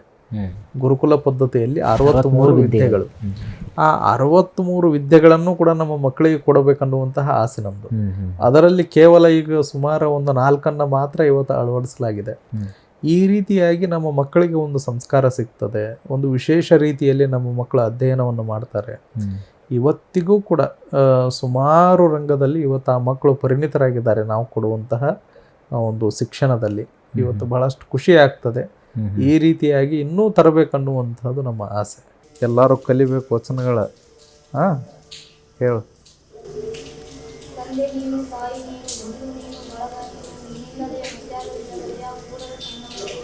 ನಡೆಸುವ ಬಲಿ ವೆರಿ ಗುಡ್, ವೆರಿ ಗುಡ್. ಹಾಂ, 3000 ಶ್ರೀಮಠ ಅಂತಕ್ಕಂಥದ್ದು ಬರ್ತಕ್ಕಂತಹ ಭಕ್ತರಿಗೆ ಕೇವಲ ಮಠವಾಗಿರದೆ ಭಕ್ತರ ಮನವನ್ನು ಪರಿವರ್ತನೆ ಮಾಡ್ತಕ್ಕಂತಹ, ಹೃದಯದಲ್ಲಿ ಕಮಲವನ್ನು ಅರಳಿಸ್ತಕ್ಕಂತಹ, ಭಕ್ತಿ ಭಾವವನ್ನು ಹುಟ್ಟತಕ್ಕಂತಹ, ಒಂದು ಅವಿನಾಭಾವ ಸಂಬಂಧ, ಒಂದು ವೈರಾಗ್ಯವನ್ನು ಹುಟ್ಟಿಸ್ತಕ್ಕಂತಹ ಒಂದು ಪವಿತ್ರವಾದಂತಹ ಒಂದು ಸ್ಥಳವಾಗಿ ಮಾರ್ಪಟ್ಟಿದೆ ಅಂತಕ್ಕಂತಹ ಒಂದು ಸ್ಥಳೀಯರ ಮಾತು. ಹೌದು. ಎಷ್ಟು ಸ್ವೀಕಾರ ಮಾಡ್ತೀರಿ ಇದನ್ನು? ನಿಜವಾಗಲೂ ನಾನು ಅದನ್ನು ತುಂಬ ಹೃದಯದಿಂದ ಸ್ವೀಕಾರ ಮಾಡ್ತೇನೆ. ಕಾರಣ ಭಕ್ತರೇ ಈ ಮಠದ ಶಕ್ತಿ. ಭಕ್ತರಿಲ್ಲದೆ ಈ ಮಠ ಇಲ್ಲ. ಇವತ್ತು ಈ ಮಠದಲ್ಲಿ ಸುಮಾರು ಕಾಯಕ ದಾಸೋಹ, 3 ತ್ರಿವಿಧ ದಾಸೋಹಗಳನ್ನು ಅಳವಡಿಸೋದ್ರ ಮೂಲಕ ಹಸಿದು ಬಂದಂಥವನಿಗೆ ಒಂದು ತುತ್ತು ಅನ್ನವನ್ನು ಕೊಡ್ತಾ ಇದೆ. ಏನು ಜ್ಞಾನದ ಹಸಿವನ್ನು ಉಳ್ಳಂಥವನಿಗೆ ಜ್ಞಾನವನ್ನು ಕೊಡ್ತಾ ಇದೆ. ಯಾರೇ ಏನೇ ಕಷ್ಟಗಳನ್ನು ತೆಗೆದುಕೊಂಡು ಬಂದರೆ ಅವರಿಗೆ ಸುಖವನ್ನು ನೀಡ್ತಾ ಇದೆ. ಒಂದಿಷ್ಟು ನೋವು ನಲಿವುಗಳು ಸಮನಾಗಿರುವಂತಹ ಪಾಠಗಳನ್ನು ಮಾಡಿ ಅವರಿಗೆ ಬೋಧನೆಯನ್ನು ಮಾಡಿ ಕಳಿಸ್ತಾ ಇದೆ. ಆ ಎಲ್ಲವನ್ನು ನೋಡಿದಾಗ ನಮ್ಮ ಭಕ್ತರು ಇವತ್ತು ಕೊಂಡಾಡ್ತಾ ಇದ್ದಾರೆ ಈ ಮಠದ ಒಂದು ಹಿರಿಮೆ ಗರಿಮೆಯನ್ನು. ಒಂದಿಷ್ಟು ಖುಷಿ ಅನ್ನಿಸ್ತದೆ. ಎಲ್ಲ ಈ ರೀತಿಯಾಗಿ ನಮ್ಮ ಪರಂಪರೆಗಳು ಬರಬೇಕು, ಈ ರೀತಿಗಳಾಗಿ ಬೆಳಿಬೇಕು ಅನ್ನುವಂಥದ್ದು ನನ್ನ ಒಂದು ಇಚ್ಛೆ. ಕೊನೆಯದಾಗಿ ಸ್ವಾಮೀಜಿ, ಇಂದಿನ ಯುವ ಪೀಳಿಗೆ ಸಮಾಜದ ಅಂಕುಡೊಂಕುಗಳನ್ನು ತಿರ್ತಕ್ಕಂತಹ ಒಂದು ಪೀಠದಲ್ಲಿ ತಾವು ಕುಳಿತುಕೊಂಡಿದ್ದೀರಿ. ಎತ್ತ ಹೋಗ್ತಿದೆ ಸಮಾಜ ಅಂತಕ್ಕಂಥ ಒಂದು ಪ್ರಶ್ನೆ ಬಂದಾಗ ತಮ್ಮ ಒಂದು ಪೀಠದಿಂದ ಒಂದು ಗುರುಪರಂಪರೆಯ ಒಂದು ಜವಾಬ್ದಾರಿತವಾದಂತಹ ಸ್ಥಾನದಲ್ಲಿ ಕುಳಿತುಕೊಂಡು ಸಮಾಜಕ್ಕೆ ಮತ್ತು ನಮ್ಮ ವಿಶ್ವವಾಣಿ ಟಿವಿಯ ಸಮಸ್ತ ವೀಕ್ಷಕರಿಗೆ ತಮ್ಮ ಒಂದು ಅದ್ಭುತವಾದಂತಹ ಸಂದೇಶವನ್ನು ಕೊಡೋದಾದರೆ. ಒಂದು, ನಾವೆಲ್ಲರೂ ಕೂಡ ಆಧ್ಯಾತ್ಮವನ್ನು ನೆಲೆಯನ್ನಾಗಿ ಮಾಡಿಕೊಂಡು ಆಧ್ಯಾತ್ಮದ ನೆಲೆಯಲ್ಲಿ ಇದ್ದುಕೊಂಡು ನಾವು ಎಲ್ಲರೂ ಕೂಡ ನಡೆದದ್ದೇ ಆದರೆ ನಿಜವಾಗಲೂ ಕೂಡ ನಾವು ಏನನ್ನ ಸಂಕಲ್ಪವನ್ನು ಮಾಡಿಕೊಳ್ತೀವೋ ಅದೆಲ್ಲವೂ ಕೂಡ ನೆರವೇರುತ್ತದೆ. ಮತ್ತು ಧರ್ಮವನ್ನು ಧರ್ಮವಂತರಾಗಿ, ಅಂದರೆ ನನ್ನದು ಆ ಧರ್ಮ, ಈ ಧರ್ಮ, ಈ ಜಾತಿ, ಆ ಜಾತಿ, ಆಮೇಲೆ ನಾನು ಮೇಲು ನಾನು ಕೀಳು ಅನ್ನುವಂತಹ ಭಾವದಿಂದ ಹೊರಗೆ ಬಂದು ನಾವೆಲ್ಲರೂ ಕೂಡ ಇವತ್ತು ಸಮಾನರು. ನಾನು ಹುಟ್ಟಿರುವಂತಹದ್ದು ಮನುಷ್ಯನಾಗಿ, ಕೇವಲ ಮನುಷ್ಯನಾಗಿಯೇ ಇಲ್ಲಿ ನಾನು ಜೀವವನ್ನು ಬಿಡ್ತೇನೆ ಹೊರತು ನಾನು ಯಾವುದೇ ಶ್ರೀಮಂತನಾಗಿ ಅಲ್ಲ, ನಾನು ಯಾವುದೇ ಪ್ರಧಾನಮಂತ್ರಿಯಾಗಿ ಅಲ್ಲ, ನಾನು ಯಾವುದೇ ಮಂತ್ರಿಯಾಗಿ ಅಲ್ಲ, ನಾನು ಯಾವುದೇ ಅಧಿಕಾರಿಯಾಗಿ ಅಲ್ಲ. ಇವತ್ತು ನಾವು ಅದನ್ನು ತಲೆಯಲ್ಲಿ ಇಟ್ಟುಕೊಂಡು ನಾನು ಕೇವಲ ಇಲ್ಲಿ ಮನುಷ್ಯ ಅನ್ನುವಂತಹ ಒಂದು ಸಣ್ಣ ಜ್ಞಾನ ಇವತ್ತು ನಮ್ಮಲ್ಲಿ ಬಂದರೆ ನಿಜವಾಗಲೂ ಕೂಡ ಈ ಜೀವನದಲ್ಲಿ ನಿರಾಳವಾಗಿ ನಾವೆಲ್ಲರೂ ಕೂಡ ಜೀವನವನ್ನು ಸಾಗಿಸ್ಬೋದು ಮತ್ತು ಸರಳವಾಗಿ ಜೀವನವನ್ನು ಸಾಗಿಸ್ಬೋದು ಅನ್ನುವಂತಹದ್ದು. ಆ ರೀತಿಯಾಗಿರುವಂತಹ ಜೀವನ ಬದುಕು ನಮ್ಮದೆಲ್ಲರದು ಕೂಡ ಆಗಬೇಕಾಗಿದೆ. ಅದನ್ನು ಕಂಡುಕೊಳ್ಳುವಂತಹದ್ದು ಆಧ್ಯಾತ್ಮದ ಒಂದು ಶಕ್ತಿಯಲ್ಲಿ, ಒಂದು ಆಧ್ಯಾತ್ಮದ ಇತಿಹಾಸದಲ್ಲಿ ಸಿಗ್ತದೆ. ಅದನ್ನು ನಾವೆಲ್ಲರೂ ಕೂಡ ಕಂಡುಕೊಂಡ್ವಿ ಅಂಥೇಳಿ ಅಂದರೆ ನಿಜವಾಗ್ಲೂ ಎಲ್ಲರಿಗೂ ಮುಕ್ತಿ ಅನ್ನುವಂಥದ್ದು ದೊರಕ್ತದೆ ಅನ್ನುವಂಥದ್ದು ಅಷ್ಟೆ. ಇನ್ನು ಸ್ವಾಮೀಜಿಯನ್ನು ಪ್ರಮುಖವಾದಂತಹ ಮಠಕ್ಕೆ ಸಂಬಂಧಪಟ್ಟಂತಹ ಬಹುಮುಖ್ಯವಾದಂತಹ ಪ್ರಶ್ನೆ ಅಂತ ನಾವು ನೋಡಿದಾಗ, ನೀಲಕಂಠ ಮಹಾಸ್ವಾಮೀಜಿಯವರ ಇಲ್ಲಿವರೆಗೂ ನಡೆದು ಬಂದಿರತಕ್ಕಂತಹ ಧಾರಣೆ ಬೇರೆ, ಇನ್ನು ಮುಂದೆ ಇರತಕ್ಕಂತಹ ಅವರ ಒಂದು ಸಮಾಜಮುಖಿ ಯೋಜನೆಗಳು ಯಾವೆಲ್ಲ ರೀತಿಯಾಗಿರುತ್ತೆ? ಒಂದು ಶಿಕ್ಷಣ ಸಂಸ್ಥೆಯಿಂದ ಆಗಿರಬಹುದು, ಅಥವಾ ಮಠಕ್ಕೆ ಸಂಬಂಧಪಟ್ಟಾಗಿರ್ಬೋದು, ಸಮುದಾಯ ಸಂಘಟನೆ ಆಗಿರ್ಬೋದು, ಅಂದರೆ ಮುಂದಿನ ಯೋಜನೆಗಳು ಹೀಗೆಲ್ಲ ಇರುತ್ತೆ ಅಂತಕ್ಕಂಥದ್ದು. ಈಗಾಗಲೇ ಈ ಒಂದು ಸಂಸ್ಥೆಯನ್ನು ಕೈಗೆತ್ತಿಕೊಂಡ ಮೇಲೆ ಸುಮಾರು 4 ಸಂಸ್ಥೆಗಳನ್ನು ಹುಟ್ಟುಹಾಕಿದ್ದೀವಿ. ಇನ್ನು ಮುಂದಿನ ಯೋಜನೆಗಳು ಸುಮಾರು ಗುರುಕುಲ ಮಾದರಿಯಲ್ಲಿ ಒಂದು ಬೃಹದಾಕಾರವಾಗಿರುವಂತಹ ಒಂದು ಶಿಕ್ಷಣದ ಒಂದು ಜ್ಞಾನದ ವೃಕ್ಷವನ್ನು ತಯಾರಿ ಮಾಡಬೇಕು. ಅಂದರೆ ಮೊದಲಿನ ಪದ್ಧತಿಯಲ್ಲಿ, ಗುರುಕುಲ ಪದ್ಧತಿಯಲ್ಲಿ ಶಿಕ್ಷಣ ನೀಡಬೇಕು ಅನ್ನುವಂತಹ ಕನಸು, ಆ ಪದ್ಧತಿಯಲ್ಲಿಯೇ ಅದೊಂದು ನಿರ್ಮಾಣ ಆಗಬೇಕನ್ನುವಂತಹ ಕನಸನ್ನು ಇಟ್ಕೊಂಡು ಒಂದು ಯೋಜನೆಯನ್ನು ಮಾಡಿದ್ದೇವೆ. ಅದರೊಟ್ಟಿಗೆ ಮೆಡಿಕಲ್ ಕಾಲೇಜನ್ನು ಮಾಡಬೇಕು ಅನ್ನುವಂತಹದ್ದು. ಈಗಾಗಲೇ 100 ಹಾಸಿಗೆ ಉಳ್ಳಂತಹ ಆಸ್ಪತ್ರೆಯನ್ನು ನಿರ್ಮಾಣ ಮಾಡಿದ್ದೇವೆ. ನಂತರದಲ್ಲಿ BSc ನರ್ಸಿಂಗ್ ಆಗಿರಬಹುದು, ಆ ನಂತರದಲ್ಲಿ ಮೆಡಿಕಲ್ ಕಾಲೇಜನ್ನು ತರುವಂತಹ ಒಂದು ನಿಟ್ಟಿನಲ್ಲಿ ಒಂದು ಸಂಕಲ್ಪವನ್ನು ಮಾಡಿಕೊಂಡಿದ್ದೇವೆ. ಅದನ್ನು ಕೂಡ ಇನ್ನೊಂದು ಆ ಭಗವಂತ ಆದಷ್ಟು ಬೇಗ ಅದನ್ನೆಲ್ಲ ನೆರವೇರಿಸ್ತಾನೆ ಅನ್ನುವಂಥದ್ದು. ಅದರೊಟ್ಟಿಗೆ ಪ್ರತಿ ವರ್ಷ ಜಾತ್ರೆ ಕಾರ್ಯಕ್ರಮಗಳು ಇವೆಲ್ಲವೂ ಕೂಡ ನಡೀತವೆ. ಆ ಸಂದರ್ಭದಲ್ಲಿ ಪ್ರತಿ ವರ್ಷವೂ ಕೂಡ ಹಲವಾರು ರಂಗದಲ್ಲಿ ಸಾಧನೆಯನ್ನು ಮಾಡಿರುವಂತಹ ಸಾಧಕರಿಗೆ ಒಂದು ಪ್ರಶಸ್ತಿಯನ್ನು ಕೊಡ್ತಾ ಬರ್ತಾ ಇದ್ದೇವೆ, ನೀಲಕಂಠಶ್ರೀ ಪ್ರಶಸ್ತಿ ಅನ್ನುವಂಥದ್ದು. ಆ ಪ್ರಶಸ್ತಿಗೆ ಹಲವಾರು ಕಾರ್ಯಕ್ರಮಗಳನ್ನು ಆಯೋಜನೆಯನ್ನು ಮಾಡೋದ್ರ ಮೂಲಕ ಅದರಲ್ಲಿ ಬಡವರಿಗೆ ಹೆಚ್ಚಿನದಾಗಿ ಆಯ್ಕೆಯನ್ನು ಮಾಡಿಕೊಂಡು ಅವರಿಗೆ ಸಹಾಯ ಸಹಕಾರಗಳನ್ನು ಮಾಡಬೇಕು ಅನ್ನುವಂತಹ ಒಂದು ನಿಟ್ಟಿನಲ್ಲಿ ಇವತ್ತು ಒಂದು ಸಣ್ಣ ಹೆಜ್ಜೆಯನ್ನು ಇವತ್ತು ಇಡ್ತಾ ಇದ್ದೇವೆ. ಮುಂದಿನ ಯೋಜನೆಗಳು ಕೂಡ ಹಾಗೇ ಇದ್ದಾವೆ. ಎಲ್ಲ ಸಮಾಜಕ್ಕೆ ಸಾಧ್ಯ ಆದಷ್ಟು ಏನಾಗ್ತದೋ ಎಲ್ಲವೂ ಕೂಡ ಸಾಧ್ಯತೆಗಳಿಂದ ಇವತ್ತು ಅಸಾಧ್ಯತೆಯಿಂದ ಸಾಧ್ಯತೆಯೆಡೆಗೆ ಇವತ್ತು ನಾವೆಲ್ಲ ಒಂದು ಕನಸನ್ನು ಕಟ್ಟಿಕೊಂಡು ಇವತ್ತು ಹೋಗ್ತಾ ಇದ್ದೇವೆ. ಆ ಎಲ್ಲ ಯೋಜನೆಗೆ ನಮ್ಮ ಭಕ್ತರು ಇವತ್ತು ಕೈಗೂಡಿಸ್ತಾ ಇದ್ದಾರೆ ಅನ್ನುವಂಥದ್ದನ್ನು ಕೂಡ ಈ ಮೂಲಕ ನಾನು ತಿಳಿಪಡಿಸ್ತೇನೆ. ತುಂಬ ಧನ್ಯವಾದಗಳು ಸ್ವಾಮೀಜಿ. ಇದುವರೆಗೆ ತಮ್ಮ ಅತ್ಯಮೂಲ್ಯವಾದಂತಹ ಒಂದು ಬಿಜಿ ಸ್ಕೆಡ್ಯೂಲ್ ಇದ್ದರೂ ಕೂಡ ನಮ್ಮ ವಿಶ್ವವಾಣಿ ಟಿವಿಯ ಸಮಸ್ತ ವೀಕ್ಷಕರಿಗೂ ಮತ್ತು ನಮ್ಮ ಜೊತೆಗೆ ತಾವು ಸಾಕಷ್ಟು ಕಾಲವನ್ನು ಕಳೆದರ ಜೊತೆಗೆ ಮಠದ ಗುರು ಪರಂಪರೆ ಬಗ್ಗೆ, ಮಠದ ಹಿನ್ನೆಲೆ ಬಗ್ಗೆ, ಮಠ ಯಾವ ರೀತಿಯಾಗಿ ರಚನೆಯಾಯಿತು, ಯಾವೆಲ್ಲ ಸವಾಲುಗಳನ್ನು ಮೆಟ್ಟಿ ನಿಂತು ಈ ಮಠಕ್ಕೆ ತಿಪ್ಪೆ ಮಠ ಆಗಿರ್ತಕ್ಕಂತಹ ಒಂದು ಮಠ ಈ ರೀತಿಯಾಗಿ 3,000 ಮಠ ಬೆಳೆದು ನಿಲ್ಲಕ್ಕೆ ಅಂತಂದ್ಬಿಟ್ಟು ಎಲ್ಲ ವಿಚಾರಧಾರೆಗಳ ಬಗ್ಗೆ ಮಾತನಾಡಿದರೆ ನಿಮ್ಮ ಜೊತೆಗೆ ನಾವು ಕಾಲ ಕಳೆದಿದ್ದು ನಿಜಕ್ಕೂ ಕೂಡ ನಮ್ಮ ಒಂದು ಪೂರ್ವಜನ್ಮದ ಒಂದು ಪುಣ್ಯದ ಸುಕೃತ ಅಂತಲೇ ಹೇಳ್ಬೋದು. ಅದೇ ರೀತಿಯಾಗಿ ನಮ್ಮ ವಿಶ್ವವಾಣಿ ಟಿವಿಯಿಂದ ಕೊಡ್ತಕ್ಕಂತಹ ಗ್ಲೋಬಲ್ ಅಚೀವರ್ಸ್ ಒಂದು ಅವಾರ್ಡ್ಗೆ ಮತ್ತೊಂದು ತೂಕ ಬರಲಿಕ್ಕೆ ಅಂತಲೇ ಹೇಳ್ಬೋದು. ಯಾಕಂತಂದರೆ ಸರಿಯಾದಂತಹ ಪ್ರಶಸ್ತಿ, ಸರಿಯಾದಂತಹ ಒಂದು ಪೂಜ್ಯರ ಕೈಗೆ ಸೇರಿದ್ದು ನಮಗೆ ಅಷ್ಟೇ ಕೂಡ ಹೆಮ್ಮೆ ಇದೆ. ಹಾಗಾಗಿ ಮತ್ತೊಮ್ಮೆ ನಿಮಗೆ ಸಮಸ್ತ ನಮ್ಮ ವಿಶ್ವವಾಣಿ ಟಿವಿ ಸ್ಪೆಷಲ್ ಹಾಗೂ ಪ್ರವಾಸಿ ಪ್ರಪಂಚದ ವಿಶ್ವವಾಣಿ ಪತ್ರಿಕೆಯ ಸಮಸ್ತ ನಮ್ಮ ಕುಟುಂಬದ ಪರವಾಗಿ, ವೀಕ್ಷಕರ ಪರವಾಗಿ ತಮಗೆ ಮತ್ತೊಮ್ಮೆ ಅಭಿನಂದನೆಗಳು ಸ್ವಾಮೀಜಿ. ಧನ್ಯವಾದಗಳು ಸರ್. ವಿಶ್ವವಾಣಿ ಟಿವಿ ಇವತ್ತು ವಿಶೇಷವಾಗಿ ನಮ್ಮನ್ನು ಗುರುತಿಸಿ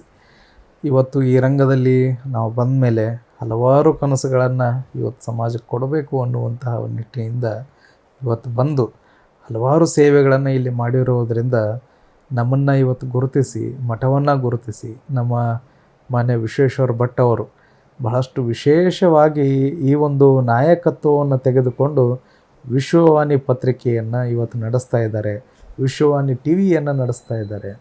ನಿಜವಾಗಲೂ ತುಂಬ ಖುಷಿ ಆಗ್ತದೆ. ಇವತ್ತು ವಿಶ್ವವಾಣಿ ಅನ್ನುವಂತಹದ್ದು ಇಡೀ ವಿಶ್ವವನ್ನೇ ಇವತ್ತು ತಿರುಗಿ ನೋಡುವಂತಹ ಒಂದು ಅಪರೂಪದ ಒಂದು ಮಾಧ್ಯಮವನ್ನಾಗಿ ಇವತ್ತು ನಿರ್ಮಾಣ ಮಾಡ್ತಾ ಇದ್ದಾರೆ. ಖುಷಿ ಆಗ್ತದೆ ನಿಜವಾಗಲೂ. ಅಂತಹ ಒಳ್ಳೆಯ ಜ್ಞಾನವಂತರು, ಪ್ರಜ್ಞಾವಂತರು ಇವತ್ತು ಇದನ್ನು ಮುನ್ನಡೆಸ್ತಾ ಇದ್ದಾರೆ. ಸಾಹಿತಿಗಳು ಕೂಡ ಹೌದು, ಒಂದಲ್ಲ ಎರಡಲ್ಲ. ಇವತ್ತಂತಹ ಅಪರೂಪದ ವ್ಯಕ್ತಿಗಳ ಒಂದು ಮಾಧ್ಯಮದಲ್ಲಿ ಇವತ್ತು ನಮಗೆ ಗುರುತಿಸಿ, ನಮ್ಮ ಮಠವನ್ನು ಗುರುತಿಸಿ ಒಂದು ಪ್ರಶಸ್ತಿಯನ್ನು ನೀಡಿದ್ದಕ್ಕೆ ನಾನು ಸಮಸ್ತ ನನ್ನ ಭಕ್ತರ ವತಿಯಿಂದ ಮತ್ತು ನನ್ನ ವೈಯಕ್ತಿಕ ವತಿಯಿಂದ ತುಂಬ ಹೃದಯದ ಅಭಿನಂದನೆಗಳನ್ನು, ವಂದನೆಗಳನ್ನು ನಾನು ವಿಶ್ವವಾಣಿಗೆ ನಾನು ಅರ್ಪಿಸ್ತಾ ಇದ್ದೇನೆ. ತುಂಬ ಧನ್ಯವಾದಗಳು ಸ್ವಾಮೀಜಿ. ವೀಕ್ಷಕರೇ, ನೋಡಿದ್ರಲ್ಲ, ಇದು ಬೈಲಹೊಂಗಲದ ಒಂದು ಅತಿ ಅದ್ಭುತವಾದಂತಹ 3,000 ಮಠದ ಕೇವಲ ಏನೂ ಇಲ್ಲದಂಥ ಒಂದು ಗುಡಿಸಲ ಮಾದರಿಲಿರ್ತಕ್ಕಂತಹ ಮಠ ಇವತ್ತು ಎಲ್ಲ ಪ್ರತಿಯೊಬ್ಬರೂ ಕೂಡ ಶ್ರೀಮಠದ ಕಡೆಗೆ ತಿರುಗಿ ನೋಡುವ ಹಾಗೆ ಮಾಡಿರ್ತಕ್ಕಂತಹ ಒಂದು ಪರಮ ಪೂಜ್ಯರ ಒಂದು ಶ್ರೀಗಳ ಒಂದೊಂದು ಪಟ್ಟಿ ಅಂತ ನೋಡಿದಾಗ ಎಲ್ಲರೂ ಅವರದೇ ಆದಂತಹ ಒಂದು ಕೊಡುಗೆಯನ್ನು ಕೊಟ್ಟಿದ್ದಾರೆ. ಅದೇ ರೀತಿಯಾಗಿ ಈಗ ಈ ಒಂದು 3,000 ಮಠದ ಪೀಠ ಅಧ್ಯಕ್ಷರಾದಂತಹ 18ನೇ ಒಂದು ಪೀಠಾಧ್ಯಕ್ಷರಾದಂತಹ ಶ್ರೀಯುತ ನೀಲಕಂಠ ಮಹಾಸ್ವಾಮೀಜಿಗಳು ಕೂಡ ಸಾಕಷ್ಟು ವಿಚಾರಧಾರೆಗಳನ್ನು ಹಂಚಿಕೊಂಡ್ರು, ಸಮಾಜಮುಖಿಯಾಗಿ ಕೆಲಸ ಮಾಡ್ತಾ ಇದ್ದಾರೆ. ಆಧ್ಯಾತ್ಮ, ಅಕ್ಷರ, ಆರ್ಥಿಕ ಕ್ರಾಂತಿ ಜೊತೆಗೆ ಕೃಷಿಕ ಕ್ರಾಂತಿ ಈ ಭಾಗದಲ್ಲಿ ನಡೆದಾಡುವ ದೇವರಂತಲೇ ಅವರನ್ನು ಪರಿಗಣಿಸ್ತಾ ಇದ್ದಾರೆ. ಹಾಗಾಗಿ ನಿಜಕ್ಕೂ ಇಂತಹ ಒಂದು ಸ್ವಾಮೀಜಿಯನ್ನು ನಾವು ಪಡೆದಿರತಕ್ಕಂತಹದ್ದು ನಿಜಕ್ಕೂ ನಾವೇ ಧನ್ಯ ಅಂತ ಹೇಳ್ಬೋದು. ಹಾಗಾಗಿ ಇಂತಹ ಒಂದು ಸಾಧಕರನ್ನು ಗುರುತಿಸ್ತಕ್ಕಂತಹ ಕಾರ್ಯ ನಮ್ಮ ವಿಶ್ವವಾಣಿ ಟಿವಿ ಮಾಡ್ತಾ ಇದೆ. ಹಾಗಾಗಿ ಇವತ್ತಿನ ಒಂದು ವಿಶೇಷ ಕಾರ್ಯಕ್ರಮ ತಮ್ಮೆಲ್ಲರಿಗೂ ಕೂಡ ಇಷ್ಟ ಆಗಿದೆ ಅಂತ ನಾನು ಭಾವಿಸಿದ್ದೀನಿ. ಇದಾಗಿತ್ತು ಈ ಕ್ಷಣದ ಪ್ರಮುಖ ವಿಶೇಷ. ಮತ್ತೆ ಮುಂದಿನ ಒಂದು ಸಂಚಿಕೆಯಲ್ಲಿ ಸಿಗೋಣ. ಮತ್ತಷ್ಟು ವೈವಿಧ್ಯಮಯ ಸುದ್ದಿಗಳಿಗಾಗಿ ನೋಡ್ತಾ ಇರಿ ವಿಶ್ವವಾಣಿ ಟಿವಿ. ನಮಸ್ಕಾರ. ನಿಮ್ಮ ಕುಟುಂಬಕ್ಕೊಂದು ಪರಿಪೂರ್ಣ ಯೂಟ್ಯೂಬ್ ಚಾನಲ್. ಇಂಟ್ರೆಸ್ಟಿಂಗ್ ಮತ್ತು ಇನ್ಫಾರ್ಮೇಟಿವ್ ವಿಡಿಯೋಗಳನ್ನು ಮಿಸ್ ಮಾಡ್ಕೋಬೇಡಿ. ಈಗಲೇ ಸಬ್ಸ್ಕ್ರೈಬ್ ಮಾಡಿ.